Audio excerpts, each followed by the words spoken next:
How's going, guys? Welcome to the channel. I'm back with another banger for you all. Huge shout out to U.A Academy for this story. If you wants to see awesome fanfiction like this, don't forget to subscribe. Now let's get into the video. Mindscape. Naruto was on the floor of his mindscape before opening his eyes and slowly pushing himself up. Wah! Naruto asked as he was sitting on the floor in a slight haze. What happened? Burning Greymon tried to take control when you had approached him. Ancient Greymon said as the other legendary warriors had surrounded the blonde ninja. He must have used the moment you contacted him to try to possess you. What were you thinking? Ancient Kazumi cried as she grabbed Naruto. You're not yet ready to face a beast spirit. Sorry. Naruto said as he sadly looked away as he couldn't take Ancient Kazumi's eyes shining with tears. The legendary warrior of wind tightly hugged Naruto as the blonde then returned the hug. We should consider ourselves lucky that Shino was around with his chakra-eating beetles, Ancient Beetleman said as he crossed his arms. Or else everyone could have been destroyed.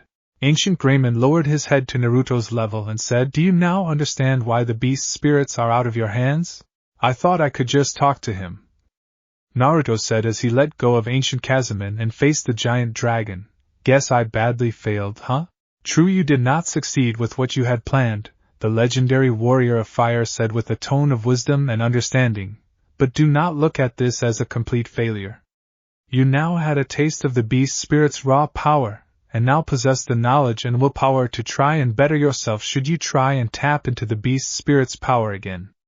I am also to blame for risking the lives of your comrades as I should have anticipated just how much Burning Greymon would fight for control.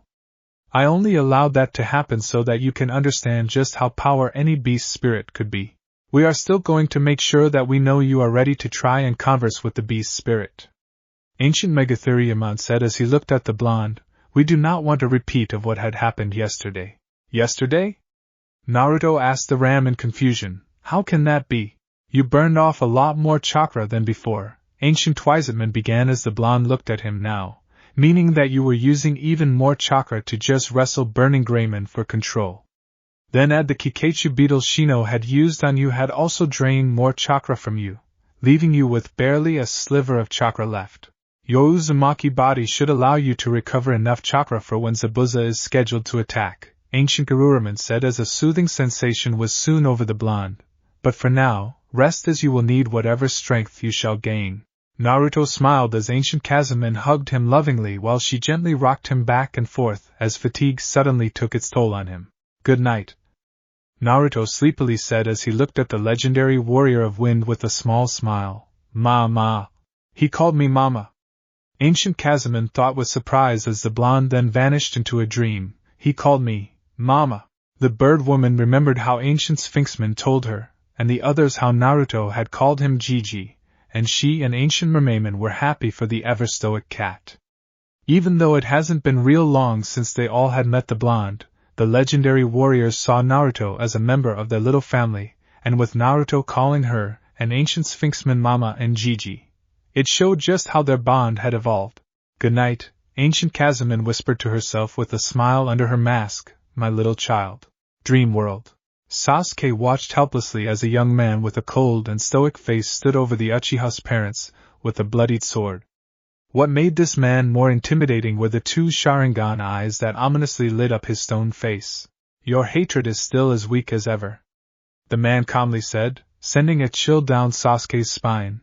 How do you ever hope to kill me with such weak hate? I'll show just how strong I am. Sasuke roared out as he rushed towards the man, but was stopped as the man grabbed the Uchiha by his neck and lifted him into the cold night air. No!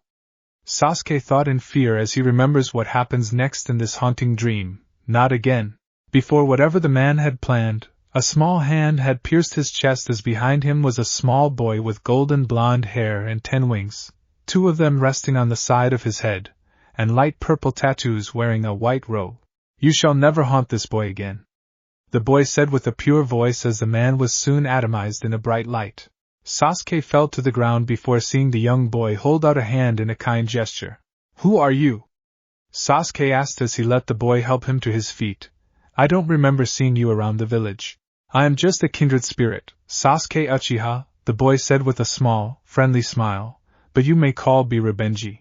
Ribenji then pulled out a small orb from his robe and said, I am here to give you a gift from the one you call Kami. When the time is right, it shall awaken for you and protect you while giving you the power to face any foe. Even him? Sasuke asked as he still wanted to kill that man. Yes, Ribenji said as his pale blue eyes shone through the darkness of the surrounding night. Even him, your own brother. Sasuke delicately took the orb before Ribenji helped him push it inside his chest as a burning rush enveloped the Uchiha's body. I wish that I could stay and help you, Ribenji said as he slowly began to fade. But I must get back to my world, but do not worry. We shall meet again in the future. Sasuke let out a scream of pain after Ribenji had completely vanished from his sights before darkness soon overwhelmed him. End dream. Tizuna's house. G.U.H.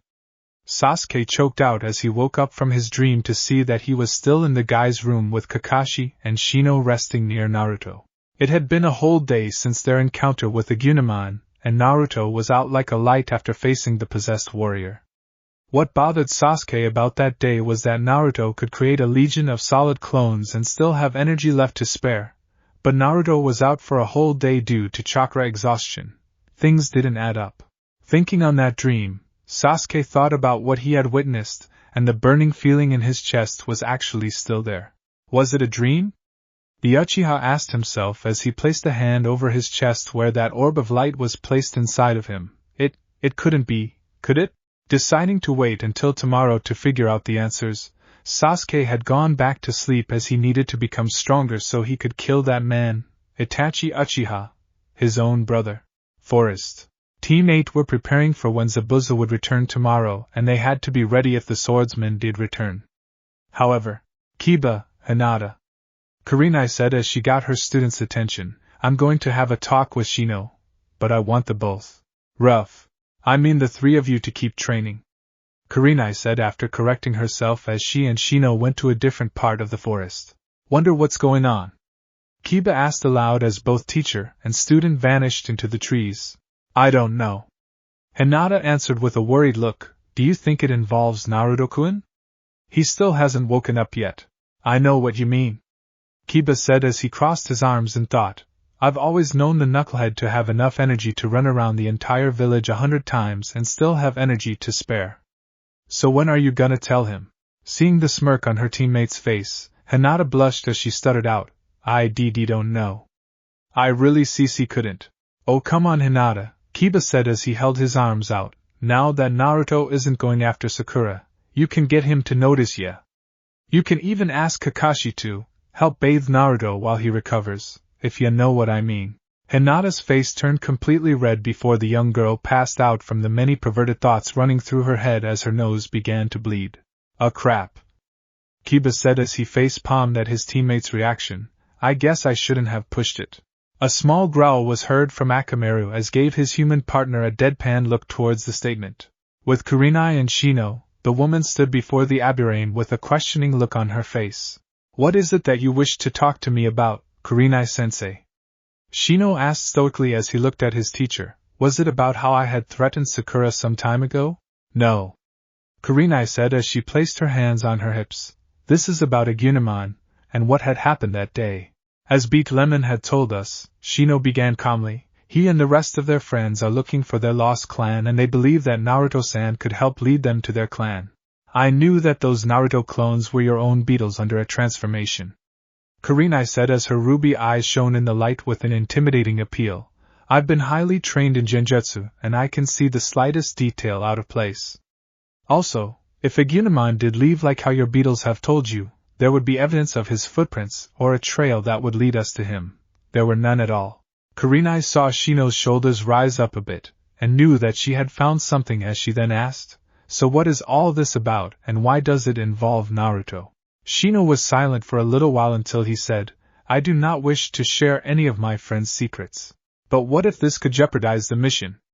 Kurenai countered as she hardened her eyes. With what happened with Agumon and the amount of killing intent that he had, what if it happens again and he goes completely berserk? You're risking everyone's lives, Shino. Shino's silence had then become unnatural as Kurenai then closed her eyes and sighed in reluctance. All right, the woman said as she opened her now softened eyes, I'm not going to push any further, But if a Gunamon should appear and somehow jeopardizes everyone's lives, then we will talk about this. Understood, Sensei. Shino said before watching Kurenai leave the area towards his teammates. The Aburame's head then slightly fell as he then said, that was too close. But I know she will want to talk to me again should anything like a Gunamon nearly going wild happen again. I do not wish to betray Naruto-san's trust, but I may have no choice as Kurenai-sensei brings up strong and valid points. We are risking the lives of our client, innocent lives, and the lives of our friends. Bringing a hand to face level, Shino looked at the beetles crawling on him as he asked, what should I do? I know that Naruto values trust and friendship much higher than anything else, and I respect him for holding the Kyuubi at bay along with Great Beetle-sama. But I also know that should Burning Greymon, or any of the other beast spirit that Naruto-san should possess and cannot control, make their appearance. After the beetles retreated back into Shino's jacket, the young Aburame looked towards the sky and said, please wake up soon, Naruto-san. I am unsure of what I should do. Tizuna's house. Naruto slowly opened his eyes and after adjusting them to the light, the blonde saw that he was alone. Where is everybody? Naruto asked himself until he heard voices outside and took a look to see two thugs standing at the docks nearby with one of them holding Tsunami, while the other one getting ready to throw Inari into the water. With Inari, he struggled as he tried to get himself free and save his mother, but the thug had too tight of a grip to let him escape.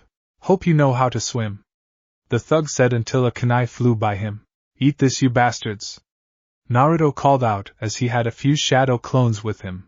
Inari was dropped onto the docks and was able to crawl to where the other thug had placed his mother before watching Naruto fight the two thugs. The fight ended pretty quickly as Naruto had used shadow clones disguised as shuriken to strike both of them with powerful haymakers to the top of their heads, knocking them out quickly.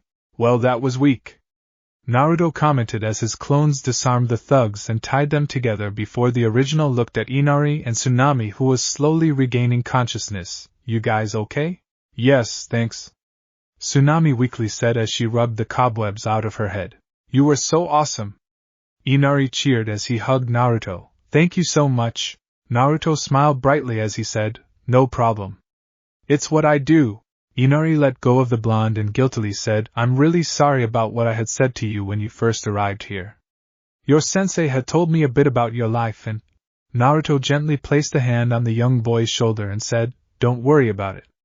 My personal secret of how I face the hardships of my life is that I look at all of the positives and keep on smiling to keep up my spirits.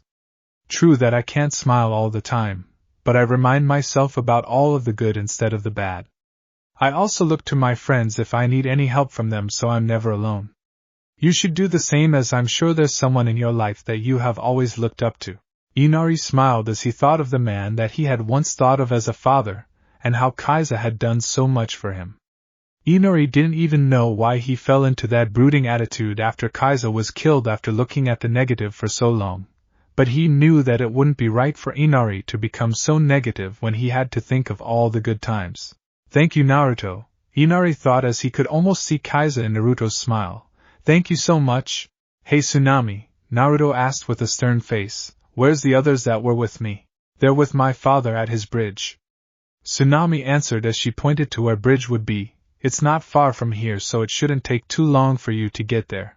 Thanks, Naruto said as he turned around. Listen, I'm not sure if things would go as planned, but your freedom from Gato isn't going to just fall from the sky like a storybook. No. You need to act. Sure, Gato may be powerful, but he doesn't have the drive to stay strong forever.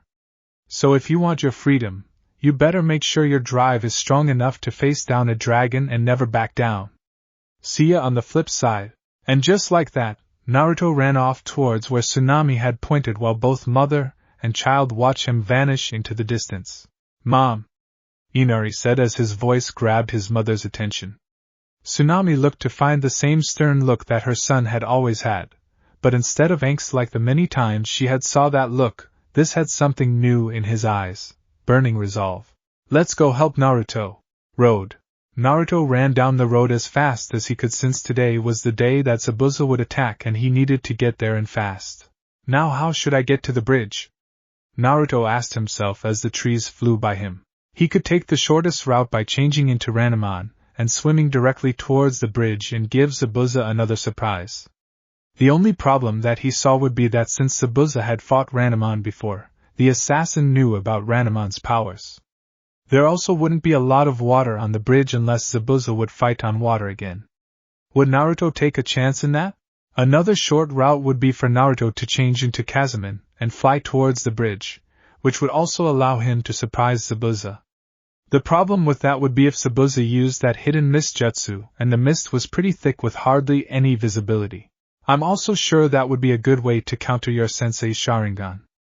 Ancient Twizetman spoke up from inside Naruto's mind. So that only leaves me Beat Lemon and Agunimon. Naruto thought before realizing that Beat Lemon would also be similar to the situation with Kazumi, the ability of flight, but no clear sight. Guess I have no choice, Naruto said as he formed a seal, spirit fusion, fire. A bright light shone as Naruto was now Agunimon, and was able to increase his pace thanks to having longer legs and no real bulky armor. Hang on guys, Agunimon said as he rushed towards the bridge. I'll be there just shortly. Bridge.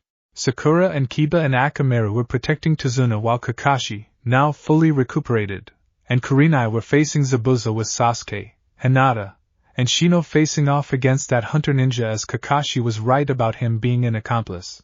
How are things going, Kiba? Sakura asked as she had a kunai ready for a possible attack on Tazuna. Not good. Kiba answered as he and Akamaru tried to look through the fog. Can't even see past our noses and both sides are in trouble as I smell blood at both fights. Wait a minute! Inuzuka said as his nose twitched towards where the fight with the hunter ninja was. Is that Naruto? Naruto's here, Sakura said with hope at hearing her final teammate was able to make it. Yeah, but... Kiba said as to took a close look at the scent. It also seems like he brought that Agunimon guy with him. Agunimon's with Naruto. Sakura thought in surprise. Naruto must have ran into them. But why just Agunimon as the others could help as well? Agunimon had just stepped into the thick fog-like mist and tried to look for his friends. Damn it! Naruto thought as he couldn't even see anything. I need to find the others. But how? Feeling something crawl on his face, Agunimon saw a small beetle flying right in front of his face. It was one of Shino's Kikaichu beetles. Good thing Shino didn't take you with him, Agunimon said with an appreciative smile. Now can you take me to him? As if understanding the armored warrior's question, the small beetle began to fly through the heavy mist with Agunimon following it. It wasn't too long until the warrior saw a dome made of mirrors with Sasuke, Hinata, and Shino getting attacked from all directions by something as needles were jabbed into their bodies. Guys! Agunimon called out as he then saw the hunter ninja look at him from one of the mirrors. So you have arrived. The hunter ninja said as the attack on the 3 Konoha ninja had stopped. I must ask you to stop what you are doing and leave. You have no idea what you are getting yourself into. Fat chance. Agunimon said as flames enveloped his fists. Pyro punch. The warrior of fire released a barrage of fireballs from his fists, as each of them had hit the mirrors, but to his surprise, none of the mirrors had showed any signs of melting or breaking. Please, the hunter ninja said after going through another onslaught of attacks, I must insist that you surrender right now. That's not going to happen. Agunimon as his entire body was covered in flames. Pyro tornado. The armored warrior jumped in the air and spun around, causing the flames to spin around him like a twister, before slamming one of the mirrors with a powerful kick. While what should have completely shattered the mirror, it had only caused a small crack to form, much to the hunter ninja's surprise. Looks like your mirrors aren't as tough as you claim them to be, Agunimon said with a smirk on his face. Pyro. Swish. Huh! Agunimon said with confusion as he was suddenly inside of the dome. How the hell did I get in here? Sasuke, how could you? Hinata called out as Agunimon looked to see said Uchiha standing outside of the dome. How could you use a substitution jutsu on our own ally? He did what? Agunimon roared in anger and shock before feeling an onslaught of needles being jabbed into his body. After the onslaught, Shino noticed the hunter ninja distracted by questioning Sasuke on his action. Agunimon, Shino began as he ignored the many needles in his body. You need to use the move that had cracked the mirror before he. Shino couldn't finish as another onslaught of needles jabbed themselves into the trio's bodies. The Aburame quickly used his beetles to cover himself and the others in a dome, but the needles were still somehow getting through to them. Seeing a moment to act, small flames appeared from the warrior's gauntlets as Agunimon took aim. Pyro darts. The warrior of fire called out as he flew his free hand over the flames, launching a barrage of flames towards all the mirrors he could find. The barrage didn't last long as the needles were somehow snuffing out the flames before some of them jabbed themselves into Agunimon's legs, causing said warrior to fall down after hitting certain pressure points. I will make this as painless as possible for you, the hunter ninja said before jumping out of the mirror. Time seemed to move slowly as the hunter ninja charged towards Agunimon, Sanban needles ready to end his life. So this is it? Naruto thought to himself as he could hear his own heartbeat. Too bad I'll die with a lot of regrets. Before the attack could land, Hinata and Shino quickly stood between Agunimon and the hunter ninja, bravely taking the fatal onslaught of needles that jabbed themselves deep into their flesh. Shino! Hinata! Agunimon cried out as the attack had ended with said duo falling to the cold concrete. The warrior pulled himself to the duo and pushed himself up with his arms. Why did you guys do it? Agunimon asked with shocked eyes. That attack was meant for me. Why? Because Aguni-san. Hinata said with a weakened voice, you are our friend. You and your friends care so much about Naruto-kun, so that makes us friends. She is right, Agunimon, Shino said with labored breath. Naruto is one of our closest friends and we are willing to protect him. Aguni-san.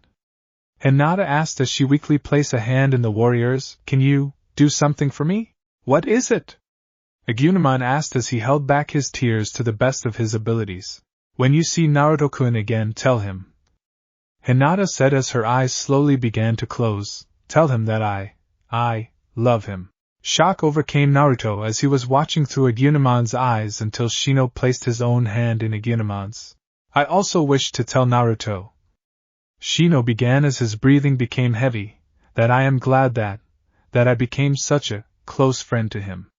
I am deeply sorry about this, Naruto-san.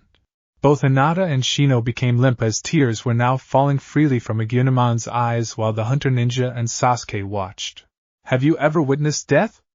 The hunter asked, getting silence from the warrior. It is the fate of a ninja, to die in battle before their friends. This is our life. A small whisper was heard from the warrior as the hunter asked, What did you say? Agunimon then raised his head, revealed glowing blood-red eyes, and said, I said, shut up. The hunter ninja and Sasuke watched in awe and fear as a massive flame soon covered Agunimon's body while a massive wave of killing intent violently erupted through the area. What's going on here? The hunter asked as the flames soon took on the form of a large dragon. This killing intent. I've never felt such power before. With Tazuna, he and his young bodyguards felt the killing intent violently rush past them. What in Kami's name was that? Sakura asked as she heard Akamaru whining in fear as the pressure was starting to get to them. How the hell should I know? Kiba said as he was frozen right into the ground in fear. With Zabuza, the swordsman let out a gasp as he felt the massive killing intent slam itself against his body. What is this? Zabuza asked himself without revealing his location. This much power couldn't be coming from Kakashi, that woman, or any of those brats. No human could ever possess such killing intent. With Kakashi and Kurenai, the two Jonin felt the wave of killing intent hit them and making them look towards the source. What is this? Kurenai asked with fear in her voice. This can't really be Zabuza or his apprentice. This must be Agunimon. No, Kurenai. Kakashi said as he had a good idea of what was coming. I believe that he's no longer Agunimon as he had lost control to his more primal beast form. Inside the ice dome, the flames that had covered Agunimon had died down and vanished to reveal a large dragon-like creature in blood-red armor with orange, feathery wings and two large spear-like weapons resting on his forearms. The beast's eyes glowed dangerously red from the sheer bloodlust it had as it had its sights on the hunter ninja. The dragon let out another wave of killing intent through the form of a threatening and dangerous roar. Burning Grayman. Bridge. In all his life, Haku had never seen such a sight as the dragon before him. He had killed other ninja before when the time had actually called for it. He remembered killing his father when he tried to kill him after finding out about his Kekkai Genkai. But the dragon before him was something new, something powerful, something dangerous. Just what is he? Haku thought as he couldn't take his eyes off the dragon that was looking dangerously at him. What insane power! Sasuke said as the surrounding mist was surrounded by an orange light and fiery warmth. I'm finally in control. The dragon said with a low, growling voice, now I'll show you real fire. The power of Burning Greymon. Burning Greymon rushed towards one of the mirrors and completely smashed it with one strike of his clawed fist before destroying another with his tail. Haku quickly tried to escape, but he was grabbed by the dragon the moment he jumped from the mirror. Sasuke watched as Burning Greymon slammed its captive into the ground multiple times before tossing the hunter ninja to the side with enough force to send the hunter straight through a mirror, and have the ninja's body bounce on the concrete like a skipping stone. With Zabuza, the swordsman decided to open his eyes just in time to see Haku bounce off the concrete and catch him. What the hell happened, Haku? Zabuza asked as he wondered just what had happened in his apprentice's fight. Zabuza-sama, Haku said as he slowly and painfully got to his feet. We must run. Wanting to see just what was going on, Zabuza released the mist jutsu to reveal Tazuna, the Konoha ninja, and finally, is that a dragon? Zabuza asked as everyone looked to see Burning Greymon walking through a small shower of ice shards, each shard either bouncing or breaking from contact with his armor. So that's Burning Greymon, Kakashi said as he steeled himself at the sight of the dragon. I can't believe just how powerful he looks. Kurenai looked past the dragon to see Shino and Hinata, either of them moving.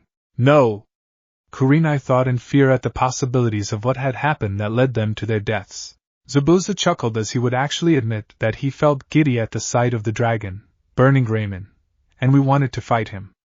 Who could say that they had gone toe-to-toe against an actual dragon and not only lived to tell the tale, but even won and have its head as a trophy? Burning Greymon let out a mighty roar that sent a wave of killing intent through the area that had also shook the bridge. Zabuza swung the Kubikarabocho and let out a mighty roar of his own in the form of a challenge, one that Burning Greymon gladly accepted as the dragon used his wings to fly towards the swordsman. Everyone watched in gobsmacked awe as Zabuza jumped towards Burning Greymon before a shockwave exploded when the two clashed in midair. The Konoha ninja, Tazuna, and Haku quickly ran towards where Shino and Hinata were laying in hopes of being safe from not just the battle, but the dragon should he win. Zabuza quickly used the Kubikarabocho to push himself away in order to avoid a tail swipe from Burning Greymon. When the swordsman landed on the bridge, he had to quickly jump away as the dragon just barely missed him with a mighty punch that created a small crater in the concrete. Zabuza then went in for a slash at the dragon, but Burning Greymon was able to block the attack with one of the spear-like weapons on his forearms acting as a shield. You're pretty strong, Zabuza said as he tried to overpower Burning Greymon's defense, just what I expected from a dragon. You would make an excellent trophy should I kill you, Burning Greymon replied with a loud roar as the other spear-like weapon on his other arm was turned towards the swordsman to reveal a metal barrel underneath. Those aren't spears, Haku said in shock and fear, they're turrets. Pyro barrage! The dragon roared out as a barrage of fire bolts shot out of the turret, and hit Zabuza at near point-blank range. The swordsman had taken multiple hits before jumping away and using a water clone to distract the dragon. That power is something else, Zabuza thought as he felt the many burn wounds on his body. And who would have thought that one of those Konoha brats could possess such a power? Agunamon, stop! Kakashi roared out towards Burning Greymon as he drew the dragon's attention towards him. Think about what you're doing. How do you think everyone will think of you if you let yourself become out of control like this? Stay out of this, Kakashi! Zabuza ordered as he charged towards the distracted dragon and slashed Burning Greymon's back with the Kubikarabocho. This is my fight. The armored dragon let out a mighty roar as his attention was returned to the hidden swordsman, restarting their mighty clash. We need to get everyone out of here, Kurenai said as she went to get Shino and Hinata before the hunter ninja stood in her way. Allow me, said the hunter as he kneeled next to the fallen duo and removed some of the needles from their bodies. I have never really aimed to kill them, but even so, I have never thought that such a drastic turn of events could happen. After the last few needles were removed, both Shino and Hinata let out a reviving gasp before going into coughing fits in order to regain their breath. So that's, cough, cough, so that's what death feels like. Cough, Shino said as he slowly picked himself up with Kiba helping Hinata. What? Hinata asked weakly, what happened? I had placed you two in a death-like state, the hunter said as he then pointed towards where Burning Greymon and Zabuza were fighting, and your friend had changed into some sort of dragon. We have to help him, Shino said as he tried to get to his feet before Kurenai placed a hand on his shoulder. There really isn't much we can do, the red-eyed Jonin said as she watched the battle. We can't get close enough since that dragon has those turrets. With Zabuza, the swordsman jumped away to avoid a swipe from Burning Greymon's claws while performing a series of hand seals. Let's see how you handle this dragon, Zabuza roared out as he stopped on the final seal of his jutsu, water style, water dragon jutsu. From underneath the bridge, a jet of water shot out in the form of serpent-like dragon before reaching where the battle was taking place. Seeing Burning Greymon, the water dragon then shot straight towards the armored dragon and violently collided into him. The attack held enough force to push Burning Greymon a good distance until the armored dragon crashed into a nearby crane. The armored dragon fell down onto a knee as steam was rolling off his body and his breathing was heavy from taking such an attack. Burning Greymon got to his feet and let out a mighty roar to signal that he wasn't defeated yet. You're a stubborn bastard, aren't ya? Zabuza taunted the armored dragon before rushing towards him with a slash ready. I have to help Naruto, Kakashi thought as he performed a few seals, even if it means I have to fight him as well. Seeing lightning being gathered in Kakashi's hand, Haku knew what the Jonin was planning and had to act fast. Time for me to use my original jutsu, Kakashi said. Lightning was surrounding him as he charged straight towards the two combatants. Lighting blade. Everything happened so fast as Kakashi had his hands straight through the hunter ninja while Burning Greymon was slicing the Kubikura Bocho's blade with one of his sharp claws. The hunter ninja's mask soon fell off to reveal a familiar feminine face that had blood dripping from the mouth. It's that boy from the forest, Naruto thought as he saw the boy's body slide off Kakashi's arm and fall onto the concrete. The memory of that day entered his mind had then given Naruto the strength to finally fight the beast spirit back. Seeing Burning Greymon back away while grabbing his head, much to everyone's surprise, with Kakashi watching with both anticipating fear and a childlike curiosity. And no, the armored dragon said as he stumbled around, I won't let you win that easily. Think again, the dragon then said with Agunamon's voice before being enveloped in a bright light. The light died down to reveal Agunamon as he had fallen onto his knees and was breathing heavily from exhaustion. Everyone, save for Kakashi, Zabuza, and the now dead Haku, rushed towards the fallen warrior and helped him onto his feet. Thanks, Agunamon said until he saw Hinata and Shino, both of them alive. Hinata. Shino. You're alive. That's because he had never aimed to kill, Kurenai said as she then saw the armored warrior hug her two students with tears falling from his eyes. I'm so glad that you guys are okay, Agunamon cried out as he tightened his grip on the two. We are glad to be alright as well, but Hinata said with slight discomfort as there were still some needles in her body. Could you ease up on the hugging? Shino said bluntly as Agunamon looked to see some of the needles in the two genins' bodies. Sorry, Agunamon said with a slight chuckle as he let go of the two, but still glad that they were both alive. Haku was always weak, Zabuza said coldly, drawing Agunamon's attention, and now he's nothing but a broken tool. You really don't mean that, do you? Agunamon roared out in anger, he sacrificed everything for you. So what?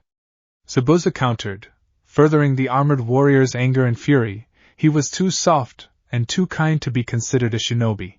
You bastard! Agunamon roared out as he approached the swordsman.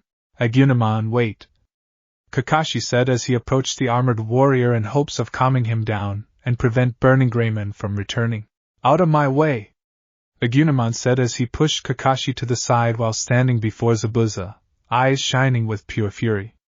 Zabuza looked in the warrior's ice blue eyes and saw a mixture of anger, fury, and pain. You saved him from whatever pit of hell that he might have fallen into, Agunamon began as he stared deep into the swordsman's eyes. And this is how repay him. By tossing him aside once he's broken. He sacrificed so much for a damn bastard like you. He tossed away his dreams, his happiness, and even his life for you. He saw you as someone so dear to him that he would do anything for you just to make you proud and happy of him. He saw you as a father, and you just treat him like garbage after he becomes useless to you. I know the dark truth about being a shinobi, and if I become strong enough to control my beast form, then does that mean I'll become a cold monster like you? I'd rather lose everything I own if becoming stronger means becoming a monster. I don't care if I can never control Burning Greymon as long as I still have my friends. The silence was deafening as Agunamon's words had pierced them right through their hearts like arrows.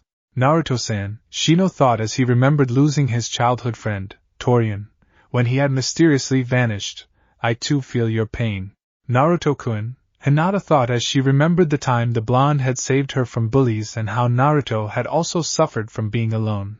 Naruto, Sakura thought as she remembered how her teammate had given her a chance at being his friend once more. Kiba kneeled down to pet Akamaru as the two of them had been through so much that they would do anything for each other, while Kurenai thought about how Hinata's father, Hayashi Hyuga, had been treating his own daughter for being weak. The sound of clapping was heard as a short man wearing a suit and many armed thugs were seen. So this is the feared demon of the mist? The short man said before he let out a chuckle. Good thing I decided to cut you out of the deal. Gato. Tazuna said as he looked at the many thugs with an unimpressed face as compared to Burning Greymon. Those thugs were nothing but schoolyard bullies. So you're Gato? Agunamon said as he looked at the man and his thugs. I honestly thought you'd be more scarier if you weren't a midget. Gato let out a small growl as he then said, Let's see you making jokes once I kill you. Taking the signal, the many thugs began to charge straight towards the ninja and the bridge builder. I know I'm pushing it, but here goes. Agunamon said as he brought his hands into a familiar seal, multi-shadow clone jutsu. Multiple plumes of smoke erupted to reveal a handful of Agunamons, with some of them looking weak and dead while the original fell to a knee and was breathing heavily. Looks like you could use some help. Zabuza said as he glanced over towards Kakashi. Kakashi, I'll trade you the Kubikurabocho for a couple of kunai. I have a debt to repay. The silver-haired Jonin pulled out a couple kunai and tossed it towards the swordsman as he dropped the broken sword and grabbed the small knives. Before anyone could act, Zabuza flashed by the multiple Agunamons and charged straight through the thugs, slashing each thug with the small kunai knives along the way. Blood flew from each slash while a few thugs were able to stab the swordsman with spears, some of them hitting vital organs and areas multiple times. It lasted only a few seconds until Zabuza had made it to Gato and stabbed the small man right through the heart. I'll see you in hell, Zabuza said as he pushed the kunai deeper before finally pushing Gato over the edge of the bridge and into the water below. The swordsman then turned to face the thugs, who were now fearing the monster before them, before falling onto his knees. Haku, Zabuza said as he used some of his remaining strength to tear off the bandages on his face to reveal his entire face and jagged teeth. I'm sorry that I can't join you. I've always never told you of just how proud I am of you, my son. Seeing the swordsman fall down lifelessly, the thugs then turned their attention towards the Konoha group and the Agunamons, weapons ready. We don't need Gato since once we get rid of these guys we can raid that pathetic village of cowards. One thug shouted until a crossbow bolt landed right at his feet. I don't think so, shouted a young voice as everyone looked to see Inari, armed with a crossbow, and the many other villagers that were armed with knives, pitchforks, steel pipes, and everything else including the kitchen sink. All right, the original Agunamon said as he got to his feet and faced the thugs. Hope you guys are ready for the beatdown of a lifetime. I think I can add my 2 cents in this, Kakashi said as he formed a hand seal, shadow clone jutsu. Plumes of smoke exploded to reveal 5 copies of Kakashi, each of them armed with kunai knives in each hand. Roar! It looks like Burning Greymon's back as well, Kurenai said as said dragon appeared from under the bridge and let out another threatening roar towards the thugs. Seeing just what they were facing, the thugs quickly accepted their losses and ran away in pure panic, with some of them jumping over the edge of the bridge and diving into the water below. The sound of boat motors fading in the distance had signaled that the thugs were gone, as the villagers then began to cheer in victory, as they were finally free from that tyrant's reign. Kakashi looked over to see Zabuza's corpse and walked over to it before picking it up. I believe that you deserve to at least be by your son's side, Kakashi said as he walked over towards Haku's corpse with snow suddenly falling from the sky. Snow? Sakura asked in confusion as her teacher had placed Zabuza's corpse near Haku's, in the middle of summer? This must be Haku's final gift, Kurenai said as Burning Greymon vanished, revealing that he was just an illusion. He's finally at peace. Rest in peace, Naruto thought as the shadow clones vanished into plumes of smoke while darkness was slowly creeping in his vision. My friend. The sound of a body hitting concrete alerted everyone to the now fallen Agumon as Kakashi and Shino rushed towards him. He's alright, Kakashi said as he checked the warrior's vitals. He's just exhausted considering that he had to fight Burning Greymon for control. Sasuke watched as Kurenai and Kakashi pulled the unconscious warrior up and slung his arms around their shoulders while following Tsunami to her house. That power, the Uchiha thought as the image of Burning Greymon was scarred into his mind, and to think someone as weak as Agumon could possess such a power. Now that I have the Sharingan, I am that much closer to killing Itachi. Tizuna's house. Kakashi, Shino, and Kurenai had just placed Agumon in the futon that was provided by Tizuna as it was just them in the room. You can release the Genjutsu on him, Kurenai, Kakashi said as his Sharingan eye was covered once more. The woman nodded to reveal an unconscious Naruto laying in the futon where Agumon once was. I'm also guessing that Naruto was also beat lemon considering how he reacted when Agumon appeared during his spar with Sasuke. Kurenai said as she looked at the two conscious ninjas before her. I'm also getting the feeling that Naruto's also Ranmon, right? Shino nodded as he said yes. I knew of this sometime before this mission and I have sworn myself to secrecy of this. I would only tell someone of this with Naruto-san's permission. I had only discovered this recently, Kakashi said as he looked at his student resting peacefully. And I believe it would be best if this was kept secret from everyone. Are you kidding me? Kurenai asked in shock as she motioned to the sleeping blonde. You saw what happened at the bridge and you want to keep this a secret. He risked everyone's lives. What if he turns into that beast, or some other beast like Burning Greymon again? You can ease your fears as we shall aid the boy with his training, said a new voice as everyone looked to see that the new voice was from Naruto as the blonde was awake and his eyes were glowing. Who? Kurenai asked as she was ready to attack whatever had possessed Naruto. Who are you? I am Ancient Greymon, said the voice, now revealed to be Ancient Greymon, and you have nothing to worry about at the moment as young Naruto is resting peacefully. I and the others promise that we are no threat towards you or the village. Ancient Greymon looked at Shino and said, It is great to meet you again, Shino, as Ancient Beetleman gives you his regards. Give Great Beetle-sama my thanks. Shino said, getting a surprised look from his teacher. You've met them before? Kurenai asked as she began to wonder what else her student had hid from her. Indeed he has, Ancient Greymon said as he looked at Kurenai, and we trust him with not only the knowledge of us and the power we have granted Naruto, but with the boy's safety as well. What happened back at the bridge was merely an accident as the beast form of my power had taken advantage of Shino-san's and Hinata-san's temporary death and took control over Naruto. You said that Burning Greymon was the beast form of your power, Kurenai asked with caution. Are there other beast forms of this power as well? Yes, the legendary warrior of fire said, but Burning Greymon was the only one Naruto had actually tried to contact. How many of you are there? Kurenai asked as she wondered just what kind of power Naruto possessed. There are 10 of us, Ancient Greymon answered, getting a shocked look from Kurenai, each of us having the power over different elements, fire, water, earth, wind, thunder, ice, steel, light, wood, and darkness. There are 2 different forms for each element, a human form and a beast form. We have only allowed Naruto the power of wind, water, fire, and thunder, and only once have we allowed him to confront the beast spirit of fire, Burning Greymon. We would only let Naruto try the power of a beast spirit if we believe he was ready for it. We have also placed limitation on the power such as a time limit and the use of only one element as to not endanger him or those around him.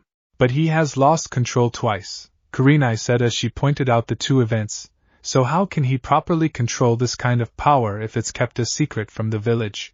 While it is true that such power can be dangerous, Ancient Greymon said as he briefly closed his eyes, you must be aware of the amount of potential that Naruto possesses is one that none had ever seen, or would they be willing to see. We have complete faith in the boy and trust him with our power as we guide him throughout his life.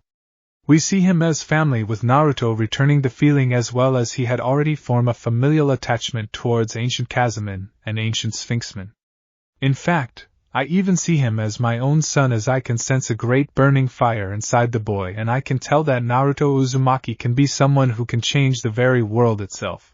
Kurenai watched as Ancient Greymon took in a deep breath and let out a sigh while she thought on what the legendary warrior of fire had said. Those words reminded Kurenai of her own bond towards Hinata as she could see the Hyuga heiress as her own daughter at times since Hayashi refused to give the young girl the love and support she needed. Everyone deserves to have a family, Kurenai thought with a small smile on her face, and I thank you and your friends for being there for Naruto, Ancient Greymon. I believe it is time to let Naruto's body rest while Tazuna finishes the bridge that will change the way of life for this place. Ancient Greymon said before closing his eyes, signaling that he had released Naruto's body from his control. Kakashi let out a small sigh as he said, I think it would be best if we all got some rest as we had just got out of a major battle.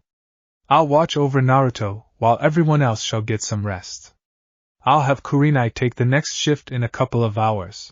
With a nod of agreement, Kurenai and Shino walked out of the room and towards the living area where the other Konoha ninja were taking care of their injuries. We could have died today. Hinata sadly said as she looked at Sasuke, why did you use the substitution jutsu on Agunimon when we were fighting that hunter ninja? He was our ally. He's just a weak and pathetic fool that doesn't deserve the power he has. Sasuke answered, getting a shocked look from everyone, he's no ally of ours. But you saw what happened to him. Kiba argued as Burning Greymon was still fresh in his mind. We were lucky that Agunimon was able to regain control or else we could have been next. Whatever, Sasuke said as he got onto his feet, I'm going to make him give me that power since he can't control it. I'm sorry, but that's not going to happen. Kurenai said with authority in her voice, Agunimon needs his rest, and we shouldn't disturb him. Kakashi and I will be taking turns watching over him along with Naruto since he was also injured during the fight. But where was Naruto? Sakura asked as she was worried about her teammate. I never saw him on the bridge. I can only guess that Burning Greymon had tossed him off the bridge after possessing Agunimon. Kurenai said as the genin looked at her. One of the villagers must have found him and brought him here after the battle was over. Everyone seemed to have bought the story before going back to taking care of their injuries while Sasuke had decided to step out. Hopefully things will be alright from here on out, Kurenai thought as a feeling had occurred to her. But I think that this might be the beginning of something that the elemental countries could have never seen before. Bridge. A few days had passed and Tazuna's bridge was finally finished as the Konoha ninja, with a now conscious and fully recovered Naruto, were saying their goodbyes to the villagers that have gathered. Thank you for everything, Konohagakure. Tazuna said with a large and genuine smile on his face, if it were not for your actions and Agunimon's, we would still be under Gado's thumb for who knows how long. We would have also wished that Agunimon was here in person, Tsunami said with a soft, but joyful smile. But we understand that he and his friends must search for their lost clan and also give them the best of luck in their search. We'll let them know if we ever run into them again. Kakashi said with an eye smile. Naruto smiled as he looked at a smiling Inari and said, you did an amazing job as well. Were it not for you rallying the villagers to stand up to Gado, we would have had all the fun. The younger boy laughed before he hugged Naruto and whispered, thank you so much, Agunimon. This shocked Naruto, but no one aside from himself and probably the two jonin that had heard Inari. After the younger boy let go, Naruto placed a gentle hand on the boy's head as he said, no problem, and just remember that you will always have the courage to make change happen as long as you act upon that courage. As the Konoha ninja left with Naruto waving towards the villagers of Nami, Inari looked at Tazuna and said, Hey Gigi. What is it, Inari? Tazuna asked his grandson. I believe I have a good name for this bridge, the small boy said as he watched the blonde ninja run towards his friends, the Great Naruto Bridge. Tazuna brought a hand to his chin in a thoughtful manner as he then said, I believe that is the perfect name as we should honor the one who had given us the courage and hope to turn our lives around. Inari ignored the cheering villagers as he looked on and thought, thank you, Naruto, a Gunamon, for everything. Konoha. Alright. Naruto cheered as he set foot through the gate, while the rest of Team 7 and Team 8 soon followed. We're finally back home. Indeed we are, Naruto-san, Shino said as he walked next to Naruto. But we must first report to the Sandaime first before we do anything else. Right. Naruto said with a smile on his face, it's been a while since I've seen the old man. Shino shook his head as the collar of his coat hid the small smile at his friend's attitude and personality. Only Naruto-san would be the one person allowed to call someone as powerful as the god of shinobi an old man, Shino thought as he and the others followed the blonde to the Hokage's tower. Hokage's tower. And that's the details. Kakashi said after he and Kurenai gave the report of the mission to the elderly man before them. The mission must have truly challenged both teams as we would have never expected such an outcome. The Sandaime said as he held his pipe, going over the details of the mission in his head. I am also surprised that you have met such warriors like Agunamon and his friends. They truly sound like quite the fighters. And you say they're looking for their clan?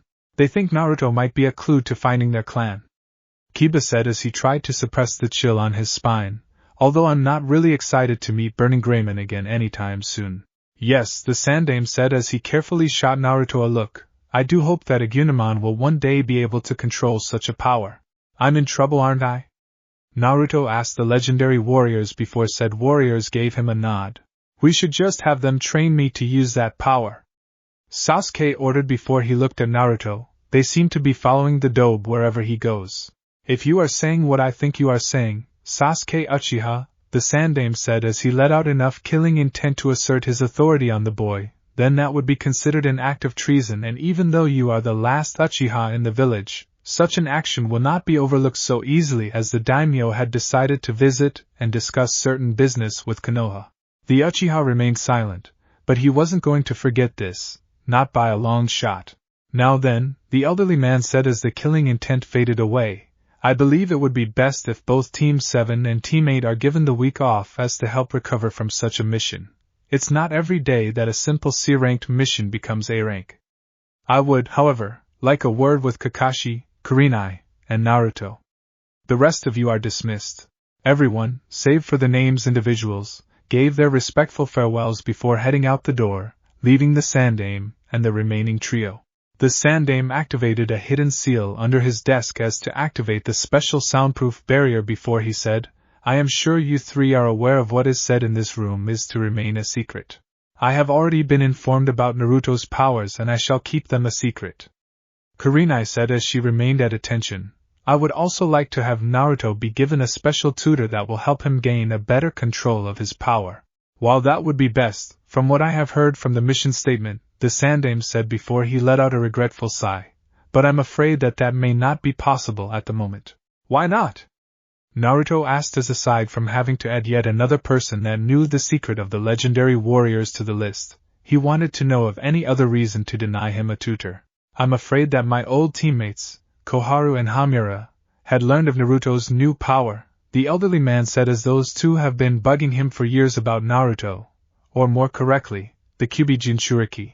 But I have been able to deter them by saying that the power Naruto has had actually strengthened the seal on him, and if that power was taken away from Naruto, the seal keeping the Kyuubi contained could possibly break and release the Kyuubi onto the village.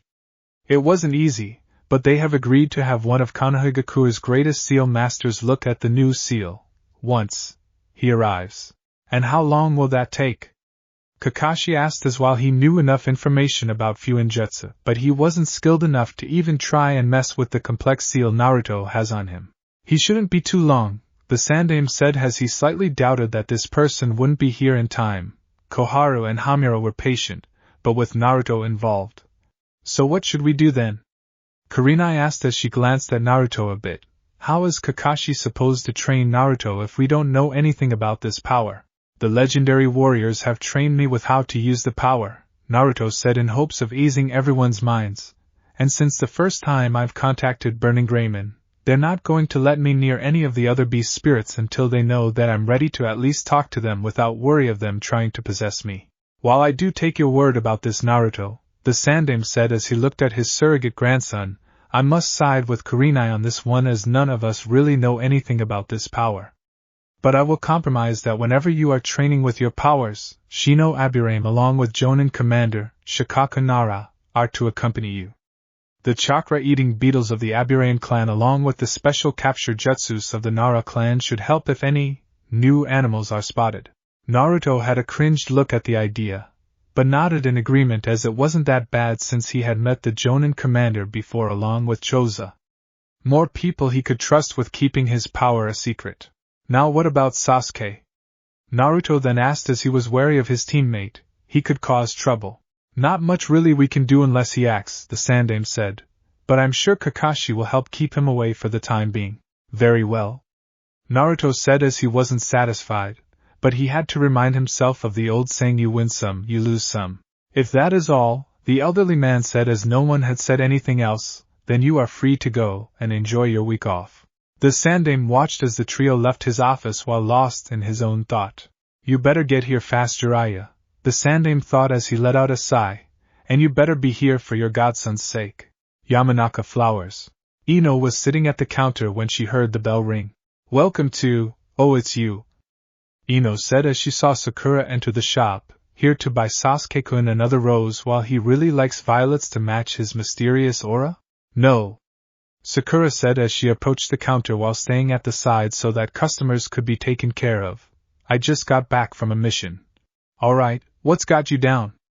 Ino asked a bit harshly. Did Naruto somehow propose to you?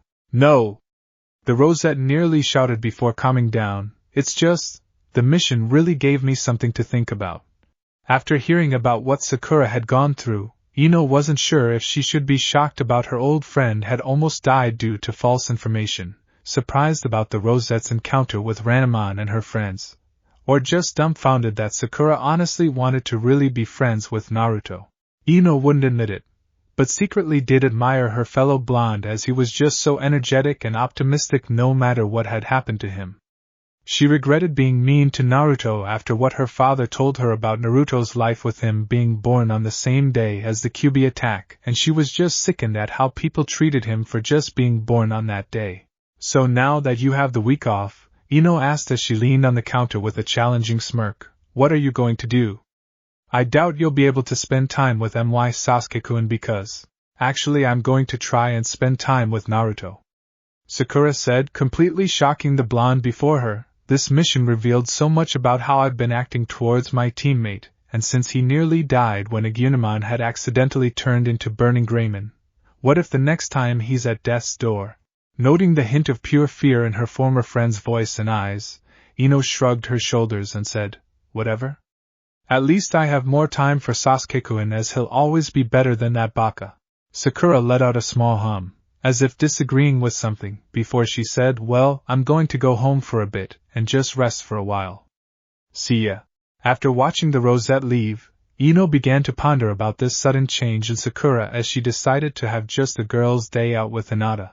Maybe some time away from the norm will be good for both Sakura and Hinata. Training ground #7.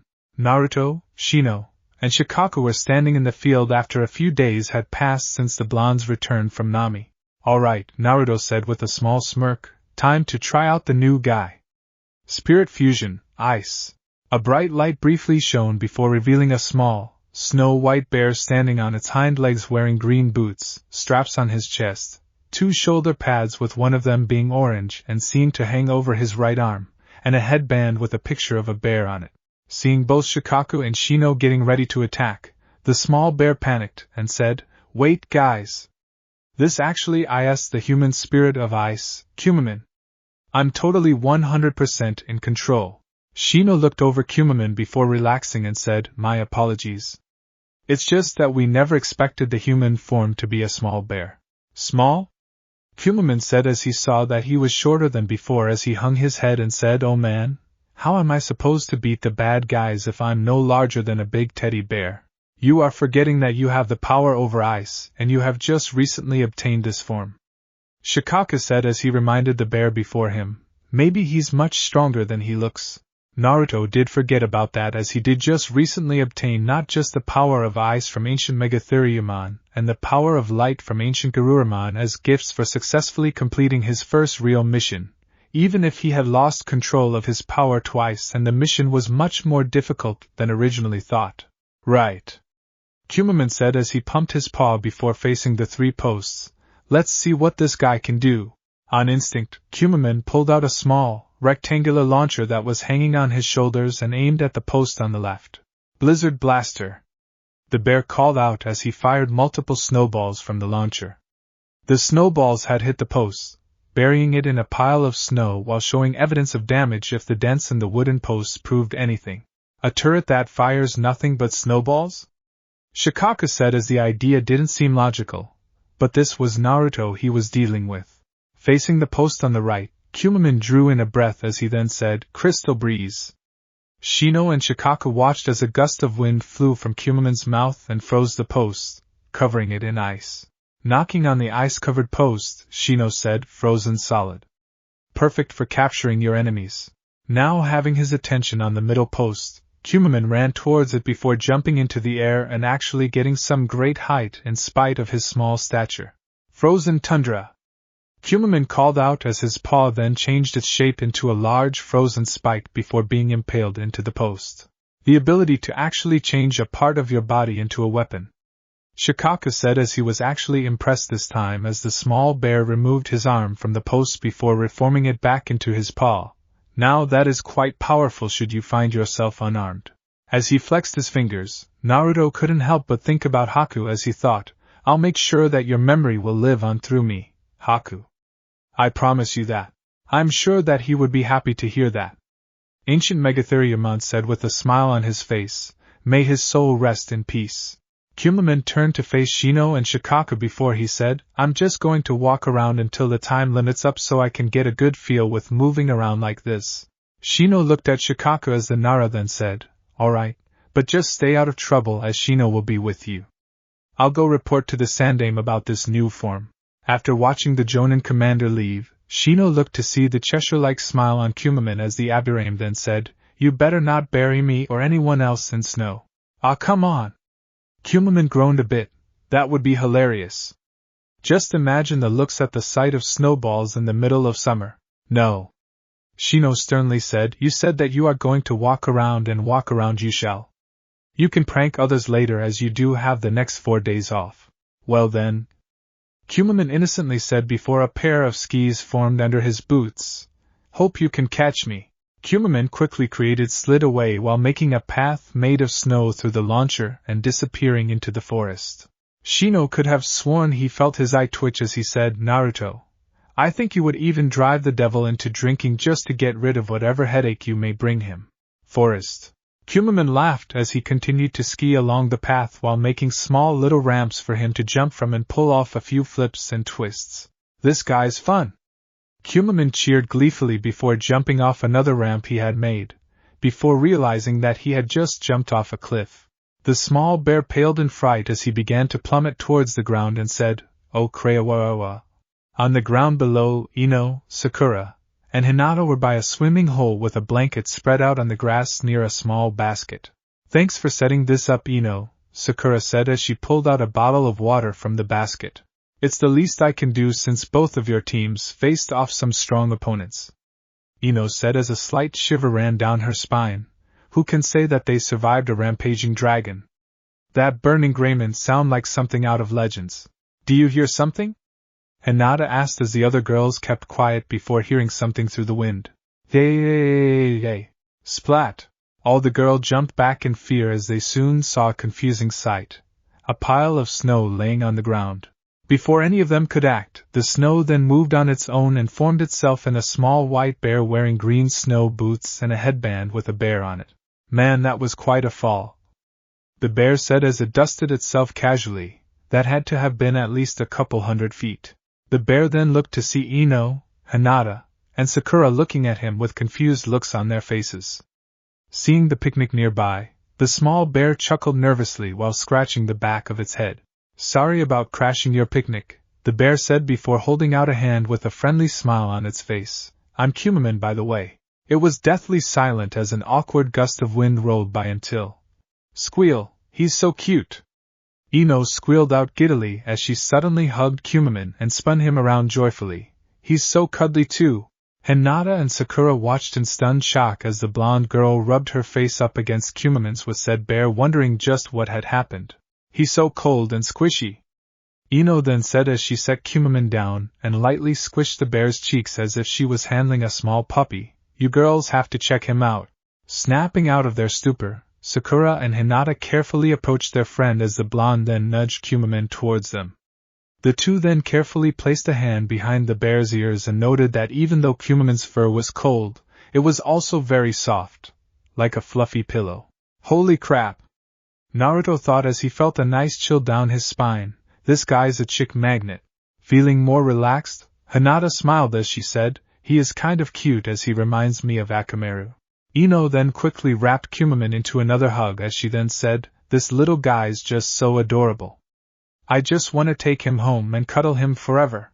Acting quickly, Kumamon then turned into snow and slid out of Ino's grasp before reforming behind her.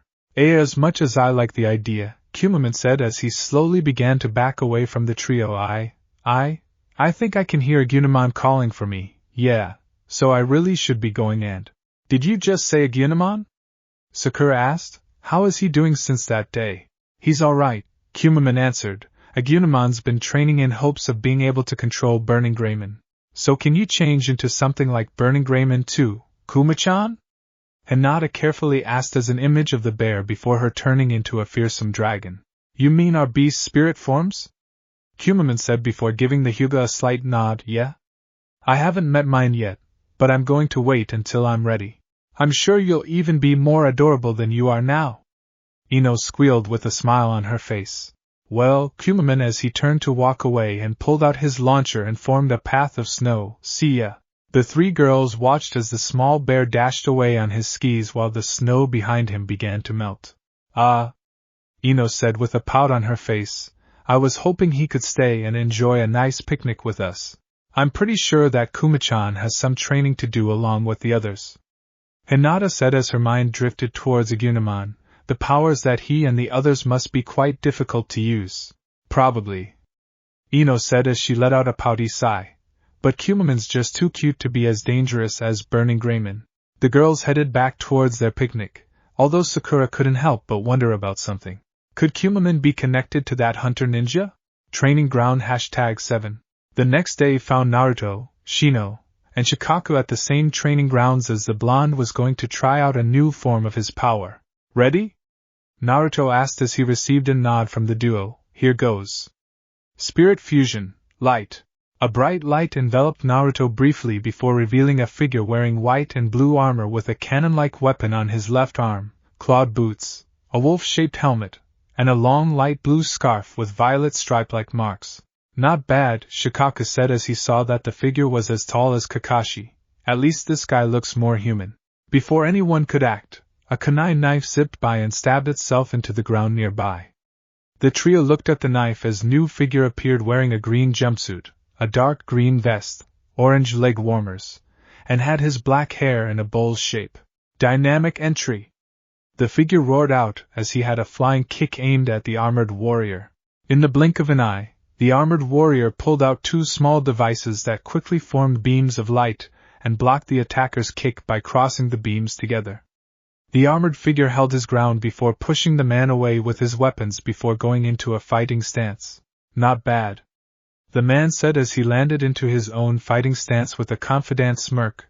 Not a lot of ninjas could stop a powerful kick delivered by Konoha's taijutsu master, Mato Guy. Those eyebrows, Naruto thought as he couldn't take his sight off of the massively thick eyebrows the man before him had. Can eyebrows really get that thick? Now then. Guy said as he looked at the figure before him. Who are you and what are you doing here? Snapping out of his stupor, the figure cleared his throat and said, I am Lobomon and I was simply training when I was approached by these two. They were about to ask me some questions before you tried to attack me. Sensing another attack, Lobomon quickly jumped back to avoid another flying kick by a smaller version of Guy with the exception that this one didn't have a vest. A clone jutsu? Naruto thought as he also noted that the miniature Guy also had thick eyebrows. What's the deal with those eyebrows?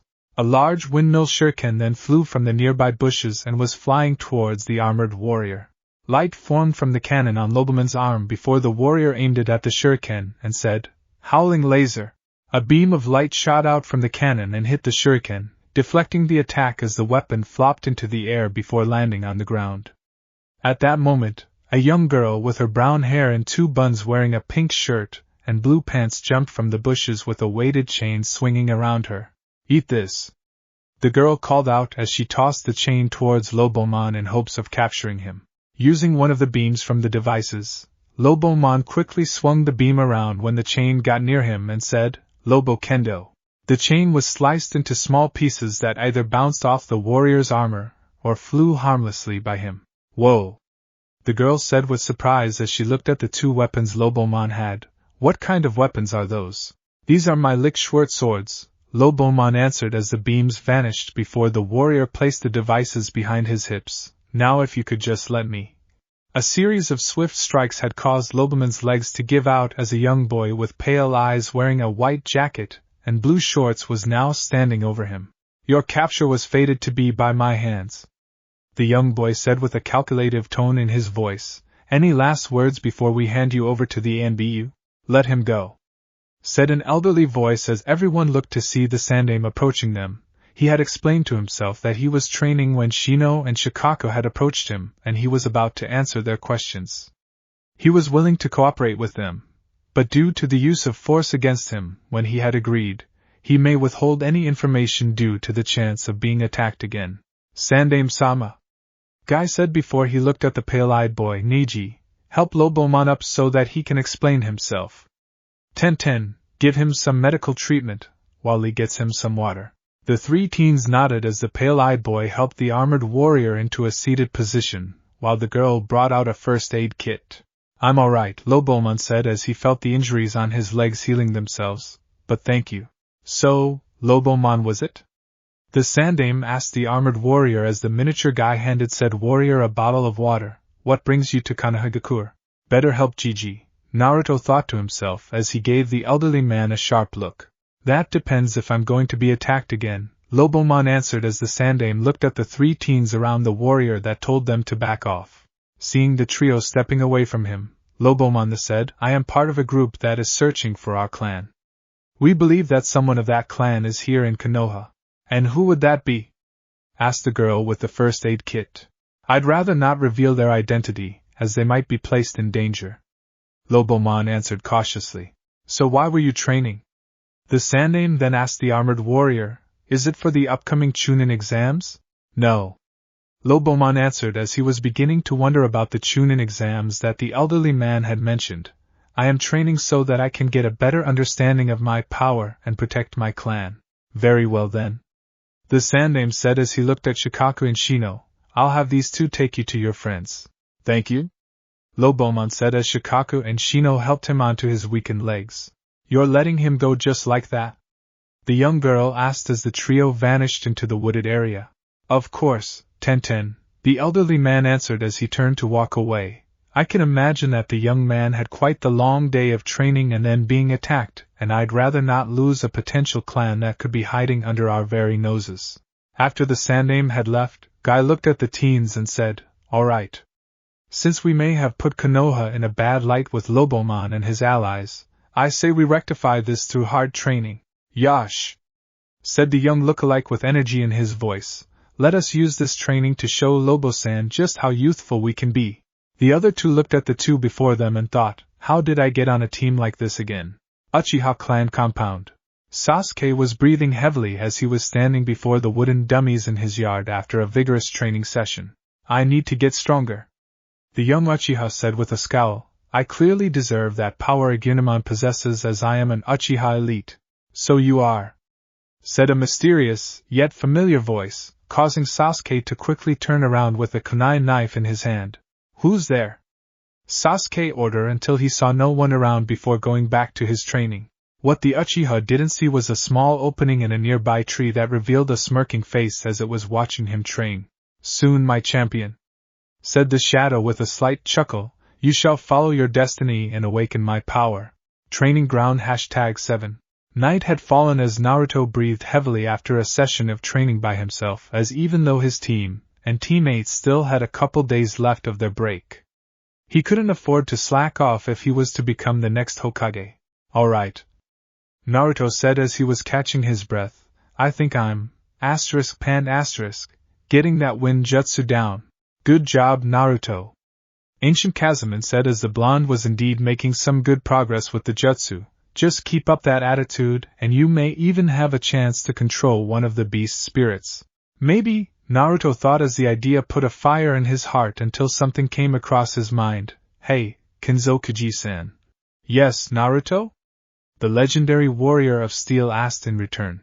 Do you have an idea as to why I'm able to get Kazuman's and Ranamon's abilities and powers down? Naruto began as this question had been bothering him since Nami. But I'm having difficulties with the Gunemons?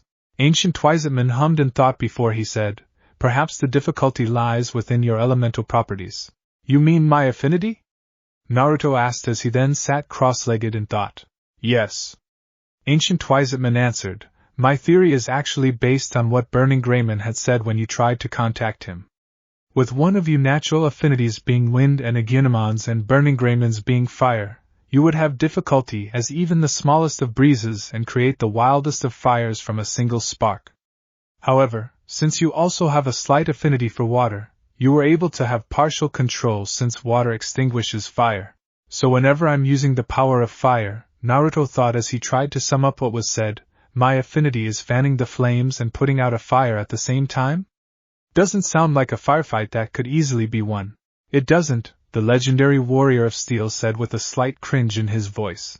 But do not be discouraged, my grandson, as I'm sure that we can find a way. Although, what is it? Naruto asked with slight concern as to what the legendary warrior would say. Well, if my theory is true, Ancient Twizetman said with slight disheartened tone, then that could mean that when the time comes for Ancient Vulcaman to grant you his power of earth, you will have an incredible amount of difficulty with, as even though your control with the gift of thunder is at an admirable level, you will still have some difficulty with the power of earth. Huh! Naruto thought in confusion. Perhaps you should ask Kakashi about elemental affinities. Ancient Troyaman suggested, he might know more about this since he has been a ninja for years. That and an embarrassed chuckle was heard as the legendary warrior of wood then said, we really don't know how your world works in terms of elements. Ours worked completely different as anything can happen and is shared with yet another world that is completely different than your own. Wow! Naruto responded at the idea of two worlds existing at the same time side by side like that. Well, I guess I have enough chakra for. Russell, what was that? Naruto said aloud as he quickly got to his feet and looked around for the source of the sound. If anyone saw his power, save for those who knew, who knows what could happen. The blonde waited to see if anything might happen, but nothing did after a short while. Must have been the wind. Naruto said as he then saw the moon in the sky, guess I have been training for a good while. Should get some sleep since today was the last day of our break. Naruto cautiously left the training field, but not without taking a few glances to the sides as something was telling him that now wasn't a good time to train on his powers.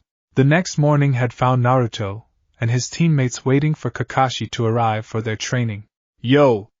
Said the very person, shocking the genin of Team 7 at the sight before them. Seeing the sight of his confused students trying to get rid of a non-existent genjutsu, Kakashi chuckled and said, this isn't a genjutsu as I have an important gift. The jonin pulled out a few pieces of paper and said, I have here in my hands our entry forms for the upcoming Chunin exams. To answer the question on everyone's minds, the Chunin exams allow any genin who enter the possibility to become Chunin, allowing them to accept more difficult missions and become closer to the ninjas you are trained to be. The Cycloptic ninja sealed the forms away as he said, I'll give them to you after we are done with today's lesson I have planned. Kakashi then pulled out 3 more slips of paper. But they were just blank pieces of paper as the jonin then said, now even if you don't enter the Chunin exams this year, I think you should learn something that most Chunin would be able to learn, your elemental affinities. Elemental affinities? Sakura asked in innocent shock, so soon? Yes. Kakashi said as he handed each of his students a piece of paper. Now the paper you're holding is a special kind of paper made out of a tree that was grown and fed with chakra. These react to even the smallest amount of chakra and reveal what your natural element is. Like so, Kakashi held a piece between two fingers and in a quick moment, the paper suddenly crumpled into itself. Whoa! Naruto gasped out as everyone's eyes were on the crumpled paper. How did that happen? The chakra paper responds to chakra to reveal your natural affinity. Kakashi answered, the paper responds differently to certain elements. As you have seen, the paper crumpled up due to the lightning affinity that I possess. If I had a different element, the paper would have reacted in such ways: burn into ashes for fire, split itself for wind, crumble and turn to dust for earth, and become soggy and damp for water. So what comes out of knowing our affinity? Naruto asked as Sasuke rolled his eyes. By knowing our affinity, Sasuke said with a deadpan tone, we learn what elemental jutsus that matches our affinity more easier.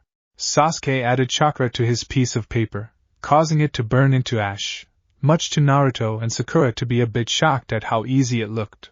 Sasuke's natural element is fire, Kakashi said as he looked at the ashes on the ground, a common element for those here in the land of fire, but also unique to the Uchiha clan as an elemental affinity can also be passed down a clan. So what about that hunter ninja? Sasuke remembered how that ninja was controlling ice. Is it possible to have more than one element at the same time, or even create and possess an element like ice? Yes, as anyone can possess multiple elements at the same time, most possessing only two elements at most. Kakashi answered as he also remembered that day. However, there are certain clans that can possess an extra unique element that is impossible for others to use as freely. That hunter ninja we faced had the unique ability, a Kekkai Genkai, that allowed him to create and manipulate ice, meaning that he came from a clan that could use this element just as freely as the Uchiha could with fire. This is an advanced topic, so we'll save it for a future training session. Naruto, Sakura, said ninjas looked as Kakashi then said, go ahead and apply chakra to the paper given to you and we'll see what elements you have. The two genin nodded and done as they were told and focused their chakra on the paper.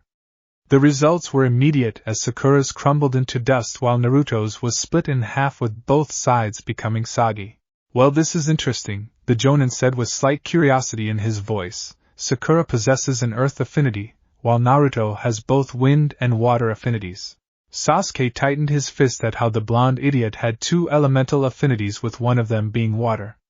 It shouldn't even be remotely possible for Naruto to get just one element so easily. So aside from learning jutsus better, Naruto asked as he ignored the look the Uchiha was giving him, what else about them we should know? Well, Naruto, Sakura began as she had read up on this subject, certain affinities are stronger when paired against other elements. Think of it as a game of rock paper scissors. Fire is strong against wind, wind is strong against lightning, lightning is strong against earth, earth is strong against water, and water being strong against fire. Good explanation, Sakura. Kakashi said with an eye smile before he looked at his students. If looked at our elements only, we would see that Sasuke would be able to defeat Naruto's wind with his fire, but would lose to Naruto's other element of water. Naruto would be able to defeat my lightning with his wind element, but he could also be defeated by Sakura's earth element, while she would be defeated by my lightning element. However, one is not actually limited to their affinity when learning jutsus, as anyone can learn different elemental jutsus. It's just that when learning jutsus that are the same as your affinity will be easier, but will still take years to fully master that element. So that's why I'm having trouble with the Gunemon, Naruto thought as he looked at the damp pieces of paper in his hand. So that means Kinzokuji-san was right, which also means that I'm going to have a lot of trouble when I get the power of Earth. Guess that's what he was trying to say last night. Now then, Kakashi said as his voice snapped the blonde out of his thoughts. Let's begin training, shall we? Hokage's office. The Sandaime was looking over some of the paperwork when a breeze flew by him suddenly. It's great to see you again, the elderly man said as he looked to see a man with long, spiky white hair wearing sage-like garb sitting in the now opened window. Jiraiya. I actually got here as fast as I could once I got word about him. Jiraiya said as he jumped down from the window. How is Naruto doing anyway? You should know considering the circumstances. The Sandaime said coldly as he glared at the man before him. And don't even think you can use your spy network as an excuse this time. So the seal Minato placed on him is starting to weaken already? Jiraiya said with slight foreboding gloom. Wouldn't think it would happen already. Guess the villagers somehow caused it to wither at a faster rate. Actually, we want you to take a look at Naruto's seal as something had happened to him. The elderly man said, much to Jiraiya's shock. You, my student, are one of Konoha's finest seal master, meaning that you would have the proper knowledge of certain seals. I'm not one to brag if Naruto's involved, the sage said with a stern tone before he had noticed something. And what do you mean by we? We should get the preparations ready to examine Naruto's seal started, the Sandaime said as he got up from his desk. I'll explain everything along the way as I'm sure Naruto is busy at the moment. Of course, sensei. Jiraiya said as he followed the elderly man out of the office, just wondering what had happened to Naruto. Sealing chambers. Time had passed. Koharu and Hamura stood near one of the pillars in the chambers while Jiraiya was looking over some of the preparation seals he had made when the Sandaime walked in with Naruto walking next to him. So what's going on? The blonde asked as he gave a cautious look at the two elder advisors. Naruto easily knew that those particular two would mostly treat an unwanted ink stain better than him. We just need to check something with your seal, Naruto. The Sandaime said as he then pointed to Jiraiya. This is Jiraiya, one of my students and a master with seals. He will be the one to take a look at your seal, and he does know about your new power. But understand that we need to see how your power is reacting to your other seal. Alright, everything's finished. Jiraiya said as he saw no flaw. Now the only thing we need you to do is to strip down just enough for us to see the full seal. What? Naruto said in shock and fright. I can't get naked in front of you guys, especially her. The two elder advisors had to let out a sigh at the sight until Koharu said, You do not have to be completely naked, boy, just enough so that Jiraiya can check on the seal. Naruto gave the advisors a cautious glare but decided to take off his jacket and shirt, leaving his torso bare. Okay, said Jiraiya as he motioned the blonde towards the center of the writings. Now for this next part, you're going to have to be put to sleep so that we can be able to get a look at the seal without trouble. Before the blonde could object, Naruto was already put to sleep through the courtesy of a genjutsu by Jiraiya. Now for the second part. Jiraiya said as the seals around the room began to glow, while the unconscious Naruto began to float with a drawing in the form of a spiral surrounded by writing going outwards. There it is, Jiraiya said as the seal on Naruto's stomach stared at him and the elders. The 8 trigram seal used to contain the Kyuubi inside Naruto. This seal allows anyone to seal anything away, but apparently Minato had a different idea. What do you mean? Hamura asked as he looked at the seal on the blonde. My student left a small space between the two 4-symbol seals which would allow the Kyuubi's chakra to mix with Naruto's. Jiraiya said as he examined the seal even further. This means that Naruto might be able to use the Kyuubi's chakra, but at the cost of gradually weakening the seal. So anytime Naruto would use the Kyuubi's chakra, the seal on him becomes weaker? Koharu asked as she had remembered how cut up she would see the blonde one day and not have a single scratch on him the next morning. How does that even work? The seal used actually forces the Kyuubi to protect Naruto by providing its chakra to Naruto, Jiraiya said as he stole a glance towards the elder advisors. A prime example would be Naruto's increased healing rate. It doesn't draw as much, but if enough time was passed or multiple life-threatening injuries had occurred, Naruto wouldn't be able to hold the Kyuubi back anymore, releasing it right wherever Naruto would have been standing. Dear Kami, the Sandaime said as he and his advisors had completely slapped looks on their faces. That means that Naruto is an unstable time bomb that could either explode within seconds or years. Koharu and Hamura turned completely pale as they had actually had a hand in the blonde's torment by letting some of the ones who have beaten the boy into a bloody pulp go with minor charges. They suddenly realized that the longer Naruto was tormented, the shorter the fuse attached to said blonde would be. They had been screwing themselves over for years without even realizing it. The seal on Naruto's stomach then began to glow as a new drawing appeared and surrounding it. The drawing had 10 different circles with the kanjis for fire, wind, thunder, earth, water, steel, wood, and ice in them near the tips of the outward writings on the 8 trigram seal with circles with the kanjis for light and dark hovering above the seal. Lines soon connected to create a picture of a person wearing a horned helmet with an odd symbol made of lines between the horns. What kind of seal is that? The Sandaime asked as he had never seen a seal like what he had saw. This is the seal that we had placed on Naruto. said an unfamiliar voice as the group looked to see Naruto awake, but his eyes were glowing. Who are you? Jiraiya asked as he was on guard for anything.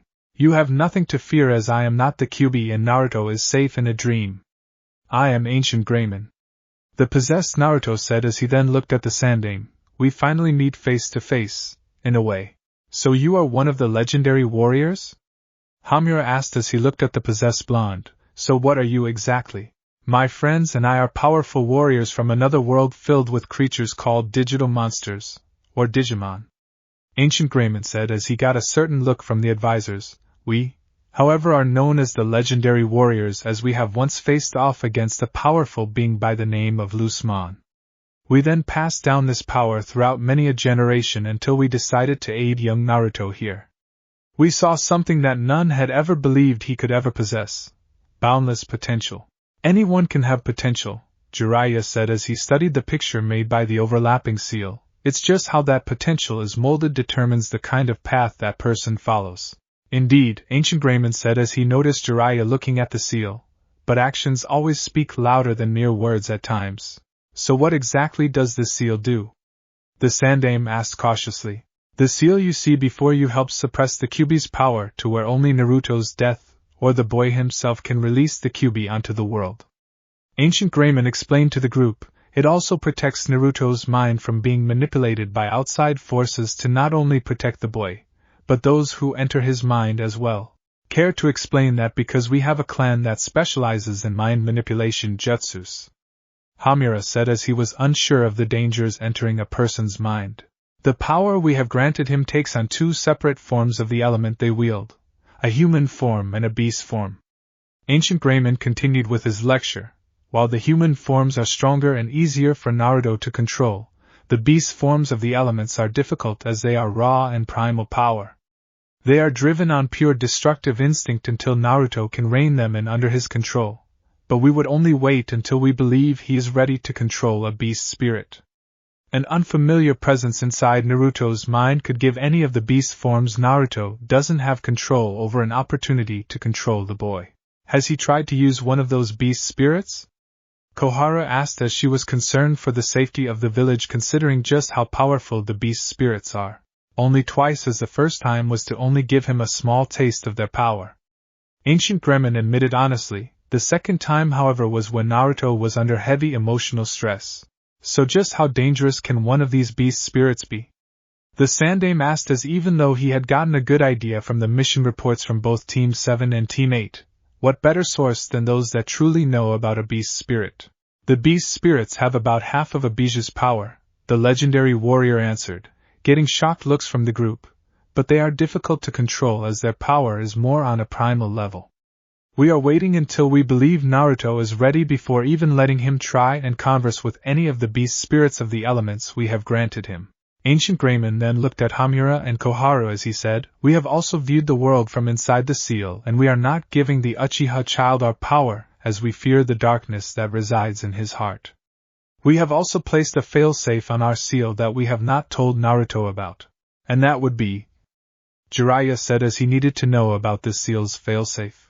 Silence echoed through the chamber until Ancient Greymon said, should someone try to rip out our power by force, then we shall release all 10 beast spirits along with the Kyuubi, which would completely destroy Naruto's body. While the beast spirits are to return with us to our world, only the Kyuubi will be left behind to wreak whatever havoc it desires. Jiraiya and the Sandaime both hummed uncomfortably, but it sounds like with this kind of power, anyone could easily decimate just any village possible.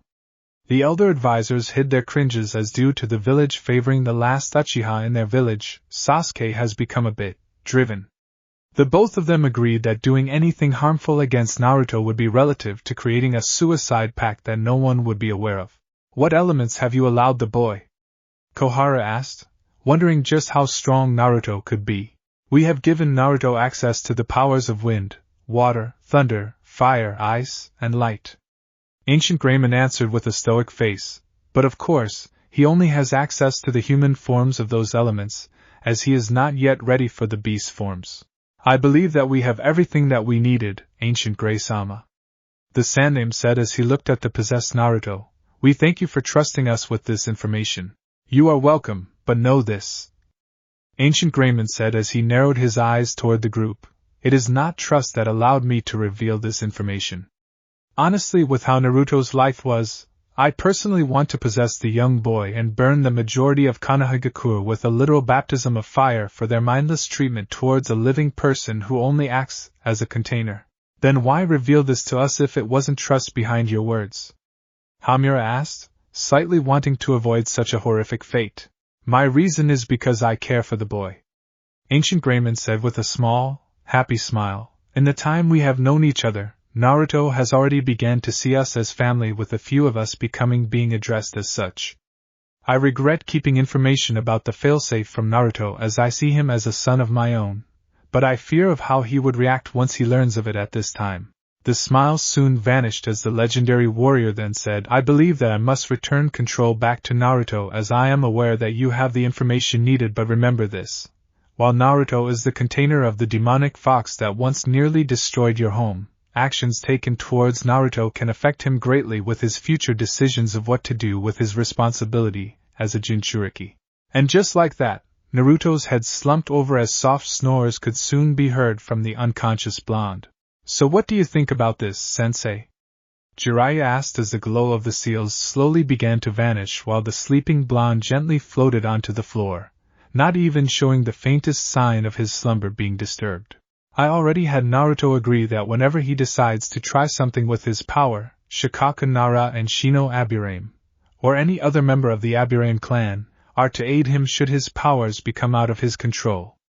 The Hokage revealed as his advisors gave him a look at doing something without their knowing. This is all I could do, as the civilian council will try anything to have Naruto forfeit his power over to Sasuke, even by force if necessary. From what Naruto and Ancient Greymon have revealed to me, this kind of power is not one that can easily be handled like some tool or Kekkai Genkai. This is something far more complicated and even dangerous if handled improperly. I am also thinking that Naruto's Uzumaki blood also allows him to easily contain all 10 of those elements, Kyuubi or not, without exploding into a bloody mess. What we need is a way to help Naruto with his power. But who would be the best one? Hamura asked as he couldn't think of anyone save for Danzo. But with the revelation that Ancient Greymon had given them, the Warhawk was out of the question. Both Nara and Aburame clans can only do so much, and the Yamanaka clan wouldn't be able to do much. Kohara added as she was wondering if someone from the Hyuga clan might work, since they specialize in attacking the chakra network. That is a good question, as I'm sure no one save for a few ANBU could. The Sandame said until an idea came to him. Of course. What is it, sensei? Jiraiya asked. He wondered who could help Naruto. A special ANBU that I have especially for Naruto, considering his status of having the Kyuubi sealed inside of him. The Hokage said with a confident smirk, and if this works, Naruto will not only be able to have help when training with his powers, but we will also have someone who can stop him if the Kyuubi somehow gains control. Are you talking about him? Hamura asked as he had an idea of which ANBU the Hokage was meaning. Sure, he has the power of the Shodaime, but could he stop one of those beast spirits? We may not know until the moment arrives, the Sandame said as Jiraiya carefully picked up the sleeping Naruto. But even if he cannot contain a beast spirit, he can still contain Naruto should the Kyuubi try anything. So we're going to put faith in him if either the Kyuubi inside Naruto or one of Naruto's beast spirits go out of control. Kohara asked, wondering if Hiruzen Sarutobi had either lost his mind or something was in his tobacco pipe. That's a lot of responsibility for just an ANBU. We must also remember that Naruto has much more responsibilities than what he could have, since he is not only the Jinchūriki of the Kyuubi, the Sandame said as he lightly ruffled Naruto's hair, but the Jinchūriki of these 10 elemental spirits. Training ground #7. It was just a few days before the Chunin exams and Team 7 was at their training grounds waiting for their sensei. You'd think we would be used to Kakashi sensei's tardiness, but nope. Naruto said as he gently tapped the back of his head on one of the training posts. It's like this is just some running joke, Sakura added as she sat against the post next to Naruto. I mean, we're supposed to be an assault team, right? But instead our sensei is hours late, and we lose that much time just waiting for him when we're supposed to be training. And training you shall have, said a familiar voice as the genin looked to see Kakashi along with a man with brown, spiky hair and wearing a jonin uniform and a unique hitate. I apologize for the wait, but I had to meet up with Team 7's newest assistant sensei, Yamato Tenzo. Assistant? Naruto asked as he looked at the other man with confusion. Sensei? Yes, and you may call me Captain Yamato. Yamato said with a small smile. It had come to the Hokage's attention that due to the sudden realization at how much a mission can change along with Kakashi-senpai's record and reports, I have been assigned to aid the team whenever your regular sensei isn't available.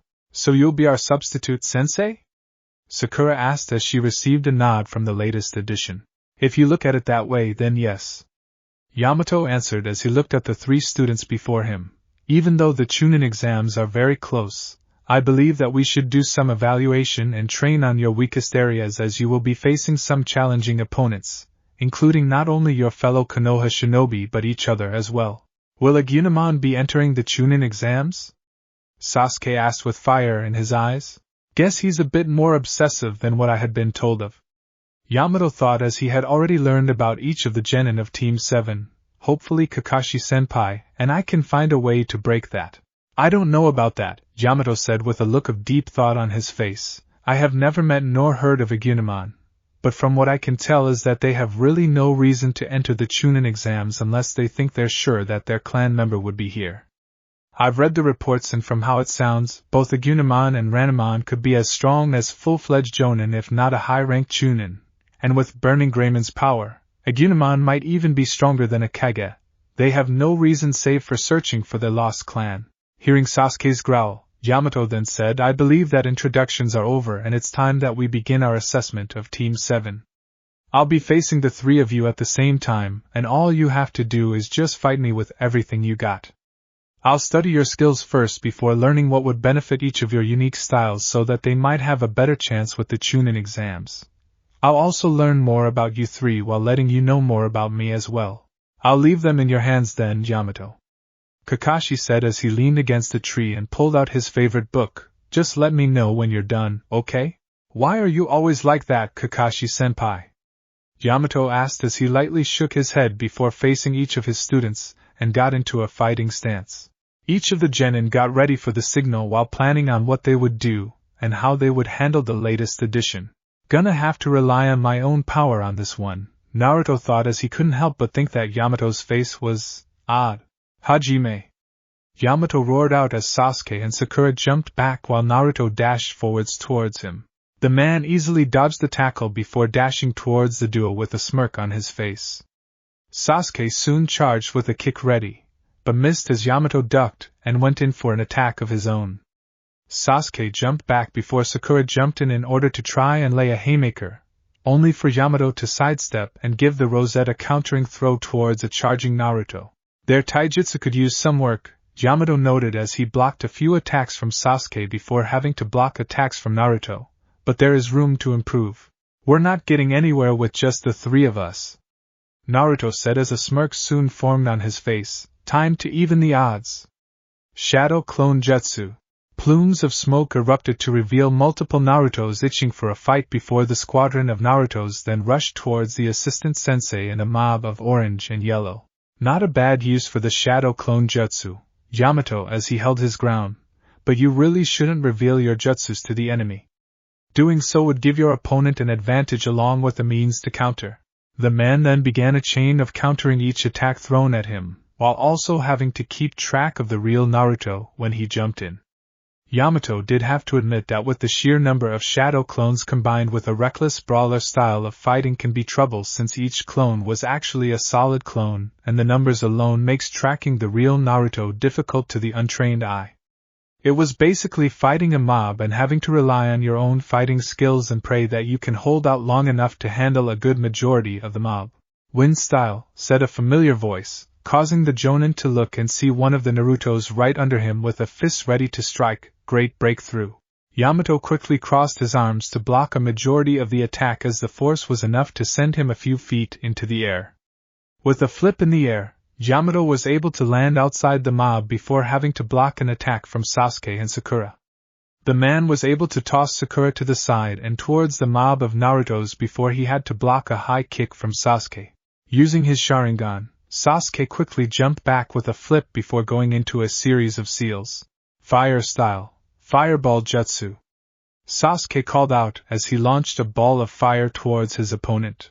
Yamato smirked as he went into a series of seals before stopping on the snake seal and said, wood style, domed wall jutsu.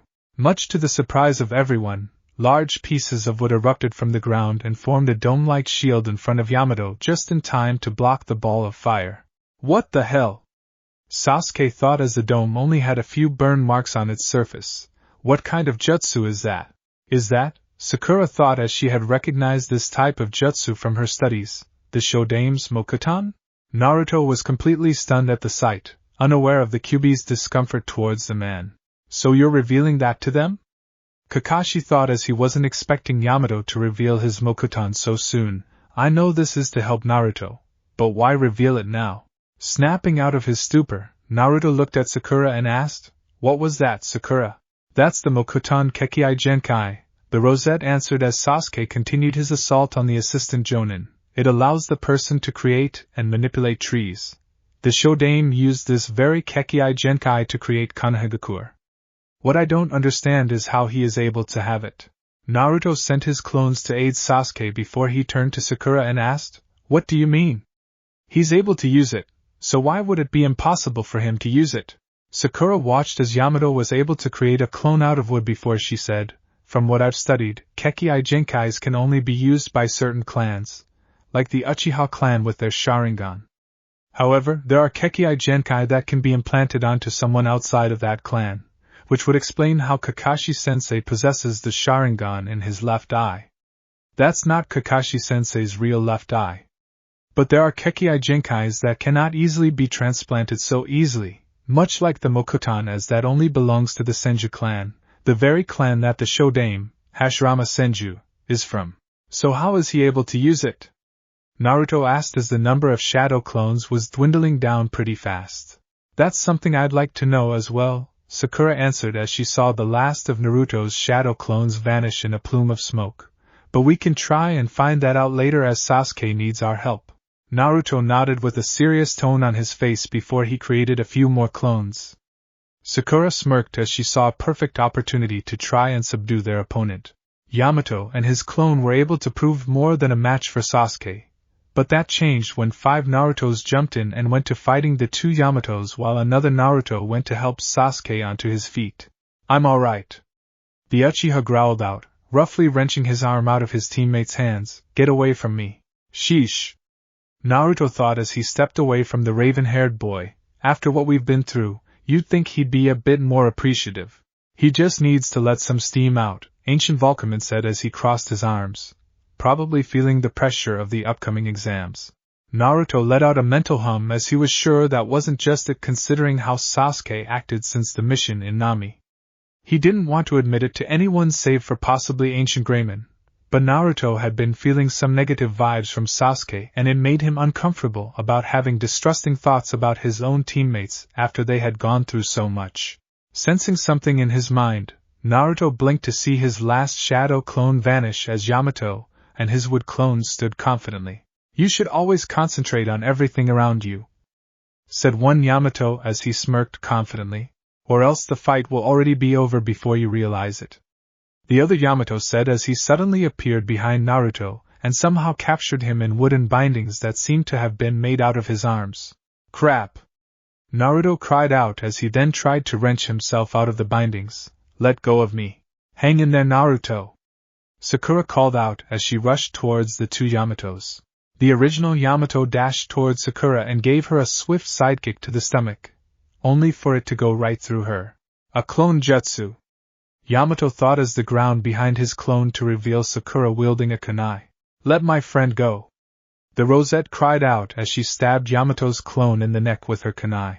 The knife went in deep, but the clone only smirked as small, wooden pillars erupted from his back and wrapped themselves around Sakura, trapping her and preventing any form of movement. Damn it!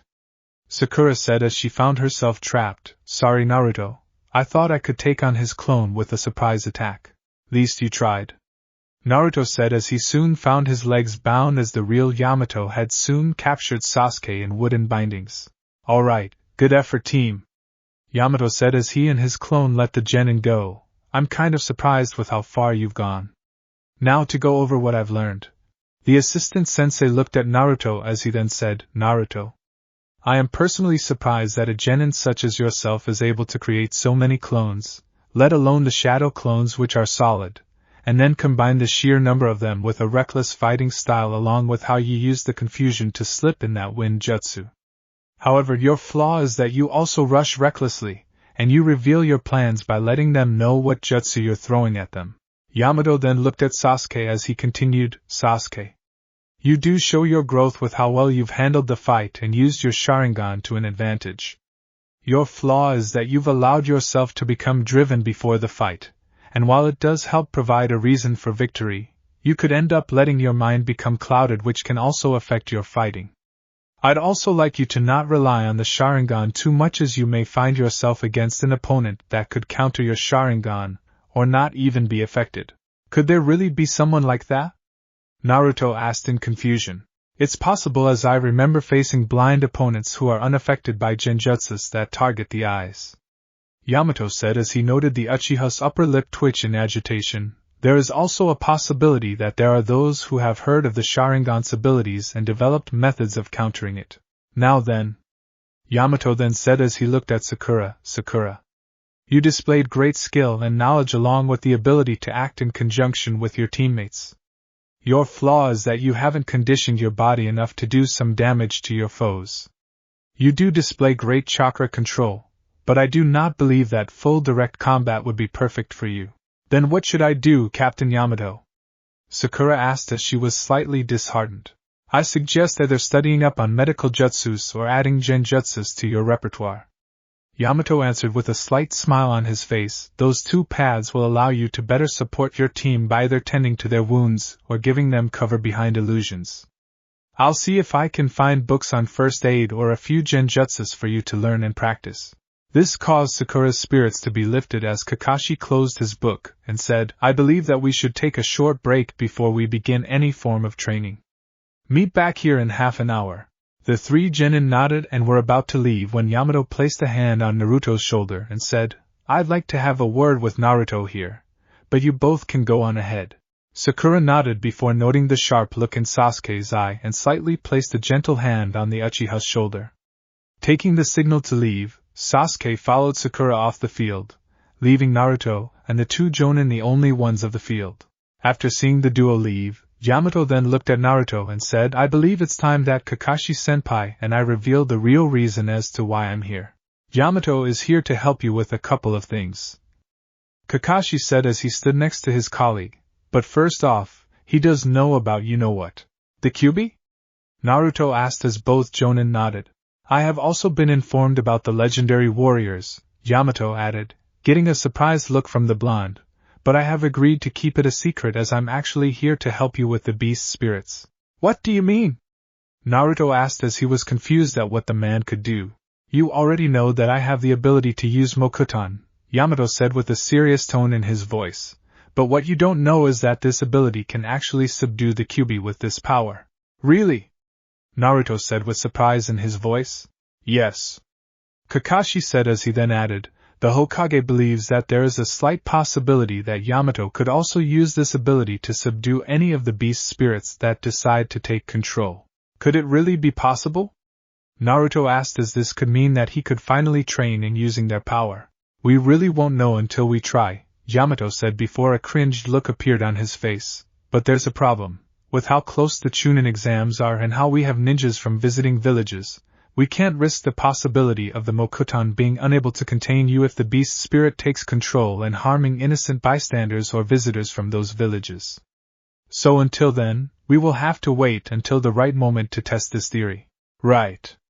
Naruto said with a confident smirk as this could mean that he could be that much closer to controlling the beast spirit if there was a means of trying to stop him if he lost control.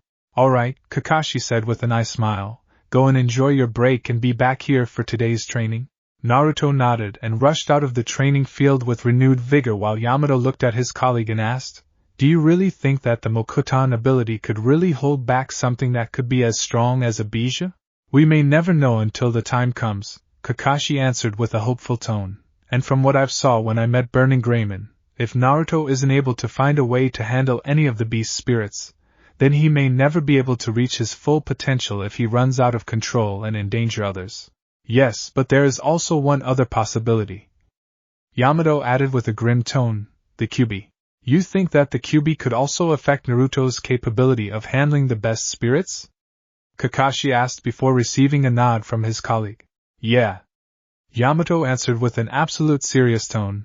The Kyuubi could somehow manage to influence any of the beast spirits into acting drastically, probably even turning them into something even more powerful and dangerous than the Bijus themselves. I can't imagine Ancient Greymon letting the Kyuubi have influence over Naruto's new power so easily, Kakashi said after remembering meeting the legendary warrior back in Nami. At least not without a fight. I don't doubt the legendary warrior's abilities of helping Naruto hold the Kyuubi back, Yamato said, as no one, man or beast, could earn a title such as legendary warrior just like that. It's just the challenge of handling one of the most powerful creatures in the world and helping someone learn more about their power would be a challenge. Kakashi looked up into the air as he then said, then let's hope that Naruto can really step up to the plate during the exams. Market area. After having some ramen from Ichiraku's, Naruto was walking through the streets when he heard a commotion nearby. Wonder what's going on? The blonde thought as he decided to go investigate the commotion coming from the nearby alley. What he found was a young boy wearing some sort of black outfit and purple makeup with some sort of object wrapped in bandages holding Konohamaru up by his scarf. Nearby were Konohamaru's friends, Udan and Moegi, and a young girl with sandy blonde hair holding some large object. What's going on here? Naruto called out, grabbing their attention. Naruto and I. Konohamaru called out with a panicked look on his face. Help me! Shut it, you little brat! The boy in black scolded with an angry look on his face. I'm just going to show you some manners. We should really be going, Kankuro, the young girl said with a slight worried tone in her voice. He could appear at any moment. I promise that this'll be quick, Temari, the boy in black said with a sinister smirk on his face. Thwack! Yoch! Kankuro cried out as he let go of Konohamaru after a small pebble hit the top of his hand. Naruto! Sakura called out as she approached the scene while the small children took cover behind said blonde. Hey Sakura, Naruto said as he kept his attention on the duo, you know these two? Taking a look on the duo's Hitayatesh, Sakura said, they're shinobi from Sunagakure. But what are they doing all the way here? Maybe they're here to cause trouble, Sasuke said as everyone looked to find said Uchiha in a tree, casually tossing a small pebble in the air and catching it, because they just found it. Wait a minute! Wait a minute! Temari called out in panic as she pulled out passports to reveal their tickets. We're here for the Chunin exams, and not to start something against an allied village. What happened was just an accident on our half. Sakura took a look at the passports before she said, they're telling the truth. These are marked for the duration of the exams. Kankuro, said a raspy voice, causing both said person and Temari to freeze in place as a young boy with red hair and a mark on his forehead in the form of the kanji for love carrying a large gourd on his back. Whoa, Naruto thought as he felt something off with this person. This guy's aura is something. Gaara, Kankuro said with slight fear in his voice. What brings you here? Gaara narrowed his eyes as he then said, you're a disgrace to the village picking on small children. Sasuke jumped in between the Suna trio and his teammates as Gaara then took a few steps towards them. Be wary of this one, said Ancient Megatheriumon with a cautious tone in his voice. Something about him does not seem right. I apologize for my siblings' behavior. Gaara said as he stood professionally before Team 7 and the children. I am Gaara and these are my older siblings, Temari and Kankuro. Sasuke Uchiha? Sasuke said as he too stood professionally, with his shoulders a bit wider. And we're his teammates, Naruto Uzumaki and Sakura Haruno. Naruto said as he and Sakura moved to the Uchiha's side, welcome to Konohagakure then. Can't wait to see ya at the exams. Gaara nodded before he and his siblings walked out of the alleyway, leaving Team 7 and the children the only ones there. That was so awesome, Naruto and I. Konohamaru said as he and his friends looked up at Naruto. The way you stood up to that creep was so cool. It was nothing. Naruto said with a sheepish chuckle behind his grin. I'm just glad you three are alright. Listen, I'd like to stay and play with you guys, but we need to get back to our senseis soon, so run along and I'll catch up later. Okay? The three children nodded with smiles before running off to have fun, while Sakura couldn't help but smile a bit at just how the trio looked up to her blonde teammate. Come on, let's go. Sasuke said with a slightly impatient tone. We don't need to develop worthless habits when we should be training. Letting out a small, disgruntled growl, Naruto shrugged his shoulders before he and Sakura decided to follow Sasuke back to the training grounds and meet back with their senseis, unaware of what awaited them in the near future. Naruto's mindscape. Traveling through the dark, damp void of Naruto's mindscape, a battle-scarred man with blonde hair and massive spikes and blue eyes that were as bright as diamonds approached the cage where the Kyuubi was being held. The man was also wearing deep red armor that was accented with golden flame designs, and a fiery orange cape was draped over his shoulders. So you had heeded my call, the Kyuubi said as he looked at the hardened warrior with an intimidating glare, Ancient Greyman. I'm not surprised that you decided to take on a human form instead of your true, draconic form. I am only here because you had called out to us. The man said with a stoic tone, be aware that even though you are half the creature you once were, the combined power of the legendary warriors can easily take you down. The Kyuubi chuckled as he then said, true that I am only half what I once was, but make no mistake, as those beast spirits could only be a true match for my weaker siblings, Shikaku, Metatabi, Isabu, and Son Goku. Speaking of my siblings, Shikaku's here in Konoha. You're talking about that young boy Gaara, Ancient Greyman said as he held his ground, are you not? Yes, the Kyuubi answered with a wicked grin on his face, and from what I can tell is that he's a bit off, most likely from having died before being sealed in his new host. I hope you and the boy have something planned for the inevitable battle between the two should Gaara even fall asleep. Ancient Greyman remained silent, as even though Naruto has made some progress with the powers of the legendary warriors, the blonde may not be a match for the power of a Bijou, not without one of the beast spirit either allowing themselves to be under his control, or going wild. The dragon and the others did have to admit that the ability to control beast spirits would be difficult, as their previous champions had trouble with theirs. Only one of them had managed to control her beast spirit with ease, because she didn't realize the secret of controlling a beast spirit was in fact a life or death scenario, and she was also somehow compatible with the beast spirit itself. Most of the other previous champions had difficulties with only one of them actually taming his beast spirit during combat. Naruto's process is actually different, since he is in possession of all 10 legendary warriors. It wouldn't be a pick-and-choose method with each of the spirits, especially with the beast spirits involved. Naruto would have to master each of the human spirit of each element before getting even remotely close to trying to handle a beast spirit. Naruto couldn't master something like that in such a short time. Or could he? I assure you that Naruto will be able to handle whatever challenges that are thrown at him.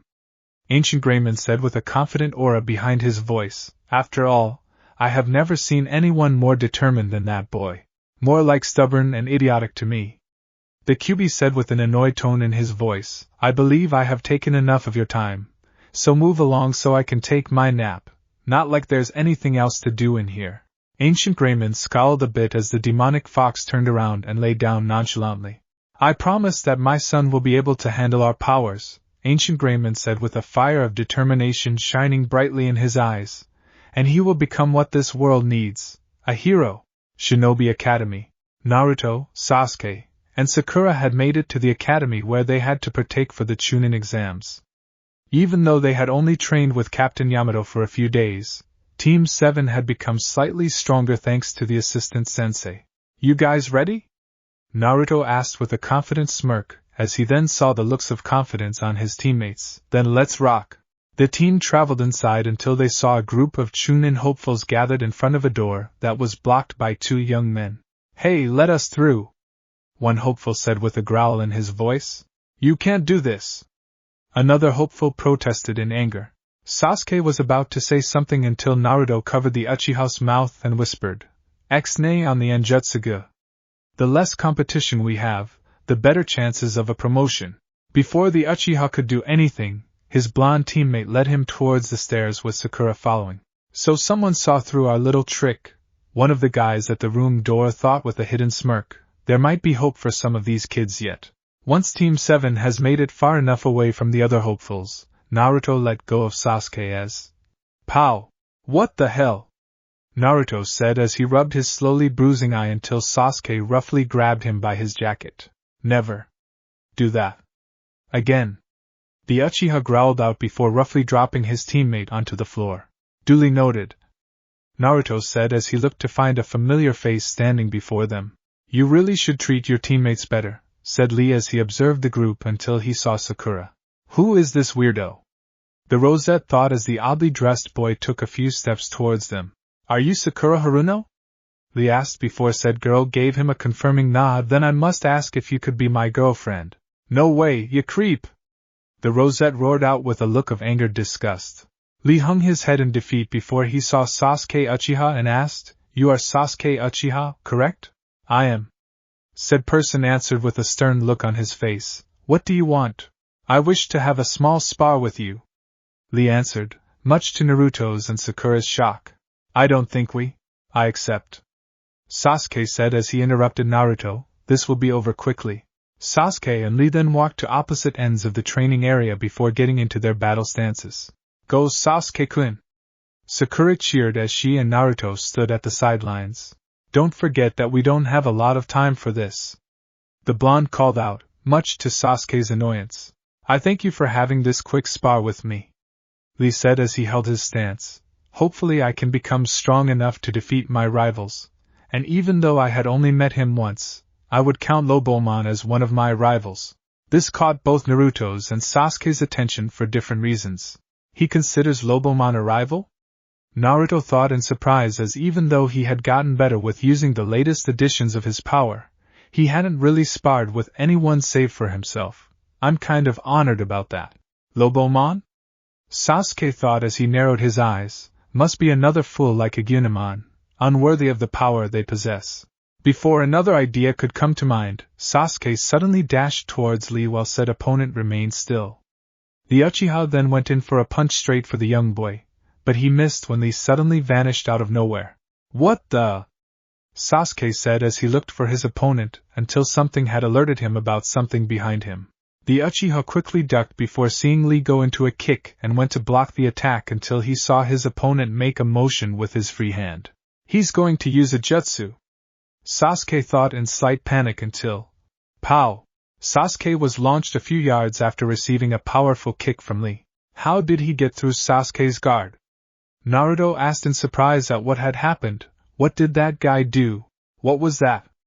Sasuke thought as he pushed himself onto his knees. Ninjutsu? Genjutsu? Guess I should bring that out. Lee remained still in his stance, even when he saw Sasuke look at him confidently with his now active Sharingan eyes.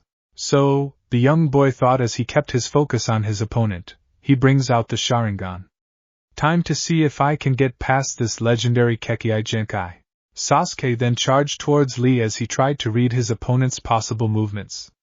He knew that this guy had to be using something as no genin could ever be that fast naturally, so whatever jutsu that Lee was going to use would be completely useless. Pow! The Uchiha was launched high into the air by his opponent, surprising Sasuke's teammates once again. I must say that I am slightly disappointed that you would think I would use either ninjutsu or genjutsu, Lee said as he crouched onto his hands and knees, when all I am using is pure taijutsu. Taijutsu! The members of Team 7 thought as Lee jumped high into the air and was behind Sasuke. This match is over, Lee said as the bandages on his arms began to unravel until a pinwheel zipped through the air and stabbed the bandages into a nearby wall. Huh! Naruto and Sakura thought before they quickly caught Sasuke as a large, red tortoise appeared while Lee landed on the ground. Lee! The tortoise said with a gruff voice, you know that move is forbidden. My apologies. Lee responded with a bow, much to the confusion of Team 7. In the blink of an eye, yet another familiar face appeared standing on top of the tortoise's shell. Greetings, youthful genin, said Guy as he stepped off the tortoise while his smile beamed in the light. Guy-sensei, Lee said until he was punched by his older lookalike. What have I told you about using that move? Guy scolded as he looked at his student. I know and please forgive me, Guy-sensei. Lee cried out as tears ran down his face. I shall make it up to you by running 1,000 laps around the village. That isn't necessary. Guy said with tears running down his own face as the place suddenly became a seaside cliff at sunset. You have already accepted responsibility, and I couldn't be any more prouder. Guy-sensei. Lee. Guy-sensei. Lee. Much to Team 7's horror, the two lookalikes went into a hug as a golden wave of water crashed against the rocks. What the hell? That's just... I wasted my time fighting something like him. Unable to take any more, Naruto's mind had finally shut itself down, causing said blonde to pass out onto the floor before Sakura quickly picked up her fallen teammate and ran off with Sasuke following behind. Naruto's mindscape. Although Naruto wasn't present, the legendary warriors had their own unique reaction to what they had just saw. What in Yggdrasil's name was that? Ancient Beetleman cried out as Ancient Megatheriumon was laying on his side, stiff as a board. Get it out! Get it out! Get it out! Ancient Troyman said as he was jumping around in panic, while Ancient Vulcaman was curled up at a corner trying to find his happy place. We have faced many fearsome opponents in our lives. Ancient Greyman said as his stoic face hid the look of panic in his eyes. But we have never seen the likes of that. Ancient Garuramon said with a horrified voice. Ancient Kazaman and Ancient Mermayman had fallen onto the floor and were frothing from the mouths while occasionally twitching. I fear I can never unsee that again. Ancient Twizetman said as the image kept playing over and over again in his mind. I think I'll be coughing up hairballs for weeks once this is all done. Ancient Sphinxman said as his stomach was feeling upset, I just hope we never see something like that again. It would be too soon. Shinobi Academy. Rudo. Sakura's voice echoed in Naruto's skull. Ake up, Naruto. Wah. Naruto groggily said as his eyes were readjusting to the light. What happened? You passed out after witnessing that. Sakura answered with a slight shiver down her spine. The memory of what the rosette was talking about sent a shiver down the blonde's spine as he thought that image should be used for torture. So you're finally up, said a familiar voice as Naruto looked to see Yamato and Kakashi. Almost thought we couldn't let you go in any further. Yamato and Sakura helped Naruto onto his feet as Kakashi said, this is a team effort and there will be competition, and unlike the exams you had taken at the academy, this will be a matter of life or death, as genin teams from the visiting villages will give everything they got in order to go up in rank, even killing one another. Sakura gulped at the possibility of either her or her teammates dying during the exams, or even the thought of taking a life from someone else. I'll take all of them on, Sasuke said with a serious tone as he was eager to bring out his full power. Naruto let out a small sigh at his teammates' attitude about having to fight someone who might end up killing without a second thought. But he was also eager as well to see some of the other ninjas out there in the world. As Team 7 went through the door, Yamato glanced over towards Kakashi and through the use of ANBU signals, he asked the silver-haired Jonin, do you think Naruto would have to use the legendary warrior's powers? I don't know. Kakashi answered using the same ANBU signals. I doubt they would let him use the power so openly, but with the second part. Yamato let out a small hum before he asked, what about the Kyuubi? Silence echoed uncomfortably through the hall until Kakashi crossed his arms and, without ANBU signals, said, we'll just have to hope that Team 7 will be able to do their best and pray nothing bad will happen. In the exam room, time slowly passed as Naruto was looking at his paper in confusion as he didn't know any of this stuff. Damn it, Naruto thought as he rested his forehead on the knuckles of his left hand, none of this makes sense. How am I supposed to answer these questions without cheating? It had been 15 minutes since the written exam had started and already 3 different teams had been thrown out after they were caught cheating. The proctor was also ruthless as he had a glare on his scarred face that could bore a hole in your head within seconds. The blonde knew that he was completely screwed as he was never that knowledgeable as Sakura or Sasuke. As he tried to think of the answer, Naruto then saw a beetle approach his paper and began to crawl towards one of the questions. Is that? Naruto thought as the beetle looked familiar until it hit him. It is. The blonde watched as the beetle then began to fly around a little bit in a circular formation. I get it, Ancient Twizetman said from inside Naruto's mind. The objective of this exam is to not just answer the questions, but gather information without getting caught. Just keep watching the beetle and I'll help you answer some of the questions as best as I can. Thanks, Kinzokuji-san. Naruto thought as he smirked before writing down some of the answers to the test. this exam will be a breeze.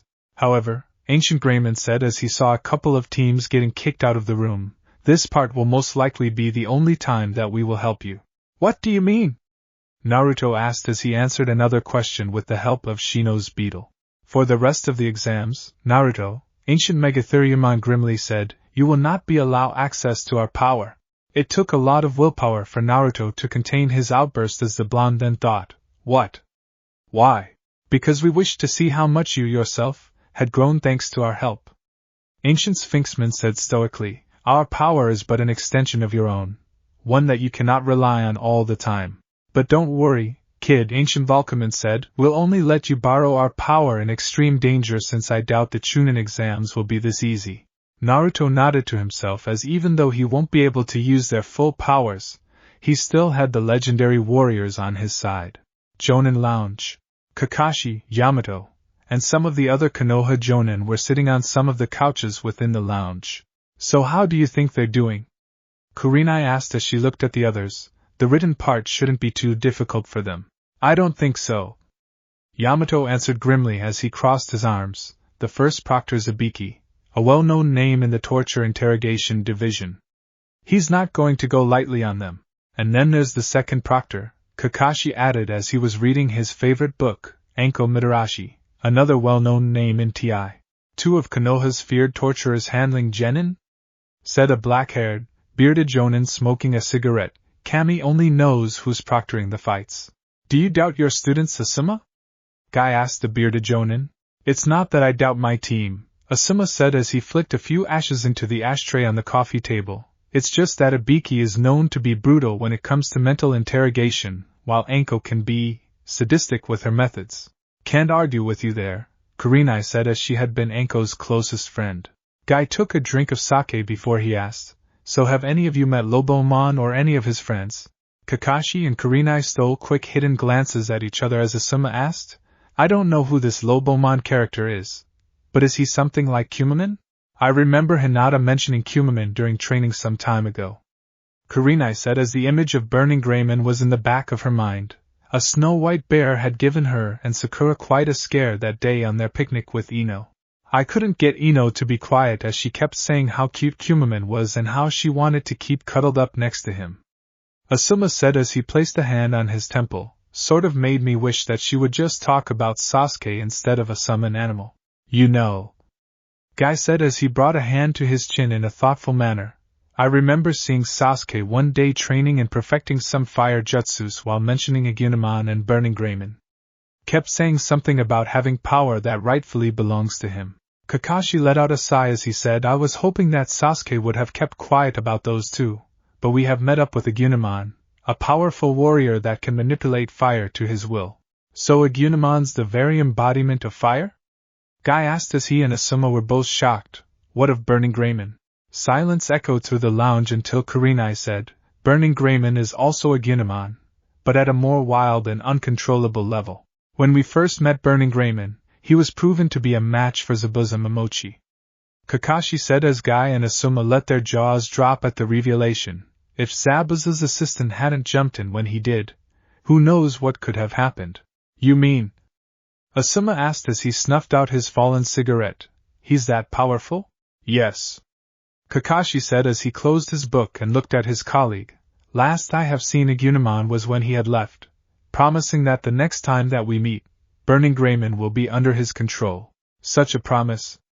Guy said as tears rolled down his face. Agunimon is truly the embodiment of the flames of youth. I shall match his conviction by doing 1,000 push-ups. I shall meet back with you later at the tower. The taijutsu master ran out of the lounge as the other jonin couldn't help but wonder just how did someone like Mato Guy become a ninja. Forest of Death. Naruto couldn't believe his rotten luck. His team was able to get through the first part of the exam, but they were thrown into another part where they had to get the right scroll from the other teams, while also facing off all sorts of nasty creatures that reside inside the forest.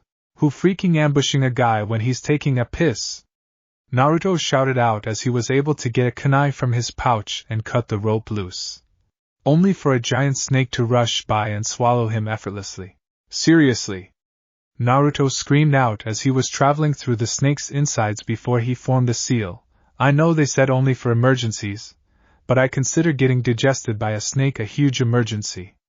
Spirit fusion, light. Outside of the snake, the serpent was coiled up in itself until a beam of light had erupted from its side. Lobo Kendo! Shouted a voice from inside the snake as the beam of light began to tear the snake open to reveal Lobomon jumping out of the injured serpent, covered in blood and slime. Taking a look at the slime dripping off of his arm and sticking onto his hand, Lobomon cringed and said, "Ugh, disgusting, I'm covered in snake barf." Seeing a bright orange glow from deeper into the forest, Lobomon quickly ran off as he could only imagine that Sakura and Sasuke were in trouble. Hang in there, guys. Naruto thought as he knew that he wouldn't stay as Lobomon for long. Help is on the way. With the rest of Team 7, Sasuke was facing off against a ninja from Kusugakure who seemed to be far more powerful than a mere genin. What's the matter? The Kusa shinobi asked with a sickly sweet smile on her face. I thought you were supposed to be stronger than that. The shinobi charged through the forest and gave Sasuke a powerful kick to the stomach, sending him colliding into a nearby tree with a sickening impact. I guess I was wrong then. The Kusa shinobi chuckled out as she quickly formed some seals, summoning jutsu.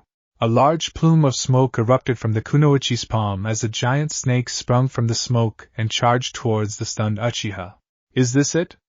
Sasuke thought as he could hear his heart pumping loudly in his ear. Is this how I'll die, weak and powerless? Howling laser! A bright beam of light shone right through the forest before piercing itself right through the snake as the creature then disappeared in a cloud of smoke. What the? The Kusa shinobi said as she then saw a new figure standing on a branch that Sasuke had fallen onto. This new figure appeared to be a young man wearing white and blue armor that had clawed boots, a wolf-shaped helmet, some sort of cannon on its arm, and a long blue scarf with stripes. The figure also had some sort of device in its right hand that had a beam of light coming from it, acting like the blade of a sword. Play Leoman's theme from Digimon World 1. I hope you don't mind me jumping in, said the warrior as he sternly looked at the Kunoichi. But I was told by a Naruto Uzumaki that his friends were in danger, and that he may not be able to reach them in time. Sakura soon jumped next to Sasuke as she asked, Who are you? Leaves danced around the new combatant as he held his light blade out before him in an underhand position and said, I am Lobomon, warrior of light. I was sent here by Naruto after I had rescued him from being eaten by a giant snake, one that this woman had to have summoned. This is interesting. The Kusa shinobi thought to herself, my spy had never told me about someone like this Lobomon before.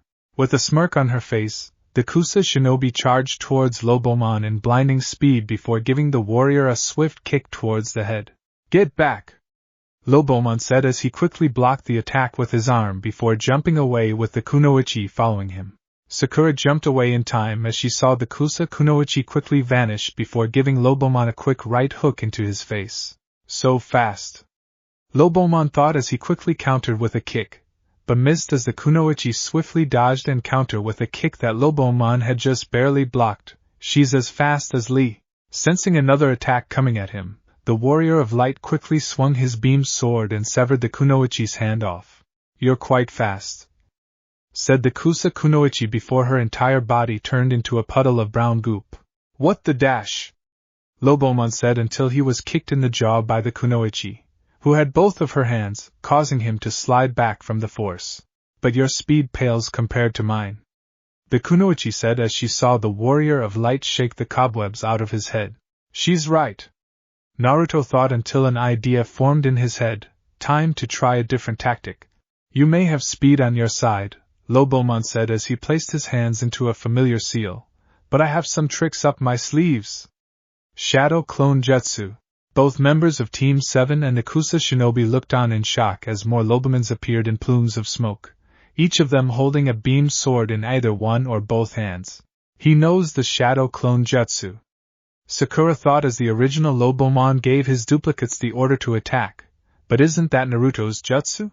Sasuke growled as he watched each Lobomon attack the Kusa Kunoichi furiously with their blades. Even though the Kunoichi had dispelled some of them with successful hits, the sheer number of them just seemed impossible for one person like Lobomon. How could he have that much power? Sasuke thought as more Lobomans were destroyed while 2 of them were just standing back with a light glowing from that strange cannon on their arms. I must admit that I had never expected someone else to use the Nidame's information-gathering jutsu in such a manner. The Kusa shinobi said with a slight chuckle behind her voice. However, you also forget that ninjas always have more tricks up their sleeves. The Kunoichi suddenly lowered herself to the branch of the tree before she moved past all of the Lobomans in a snake manner towards the other members of Team 7. "Oh no you don't," said Lobomon as he used a substitution jutsu to replace Sakura and Sasuke with himself and his duplicate. "Eat this." Twin howling laser. Both Lobomans thrusted their arm cannons forwards before releasing a powerful blast of light in the Kusa shinobi's face. A terrible scream erupted as the beam had disintegrated the shinobi and continued to travel through the trees, leaving burning bark in its wake once the light had died down. End song. Way to go, Lobomon. Sakura cheered until she noticed something on the underside of the branch, the Warrior of Light. Look out! Lobomon couldn't act fast enough as the Kunoichi that he thought he had obliterated was in front of him, without a scratch on her, with each of her fingertips glowing an ominous purple. "I must admit that I have never in my life faced someone like yourself," the shinobi said with a disturbing smirk on her face. "But sadly you've disappointed me with how reckless and amateurish you fight. This should stop you from using your chakra attacks." The Kunoichi slammed her glowing hand into the original Loboman's midsection as she called out, "Five-pronged seal." The Warrior of Light cringed as the woman's hand suddenly made contact with him before a pulse of pain erupted from where he was hit. A sudden kick to the face had knocked him unconscious, unaware that the Kunoichi had kicked him off the branch that they were on. "Lobomon!" Sakura cried out as said warrior continued to fall into the darkness that hid the forest floor. She was about to rush towards the Warrior of Light's rescue until Sasuke grabbed her and barked, "Let's get away from her. We still have our scroll with us, so he's of no concern to us." Sakura remained quiet and paralyzed with fear as the sound of broken branches echoed sickeningly in her mind before she was forcibly dragged away by the Uchiha. "Please Kami," Sakura prayed in her mind as she didn't keep her eyes of where Lobomon had vanished, "keep both Lobomon and Naruto safe." At the forest floor, a large tiger was about to pounce on a frightened genin after killing his teammates in a ruthless manner. "I'm gonna die. I'm gonna die," the shinobi thought as he kept his eyes on the beast while warmth crept onto his legs. "I should have listened to mother and became a merchant." The sound of breaking branches caused both genin and tiger to look up to find a white wolf that was much larger than the tiger land on top of the beast, killing it when it had slammed its golden claw onto the tiger's head. With glowing white eyes, the giant wolf then looked at the genin with a threatening growl. "And nice doggy," the genin said before a scream echoed throughout the forest and ended as abruptly as it had began. Chapter end. Watch exclusive 18+ stories every day featuring Naruto, Deku, and Luffy. Plus uncensored NSFW artwork of the girls from each story. Available only on my Patreon. Link in the description.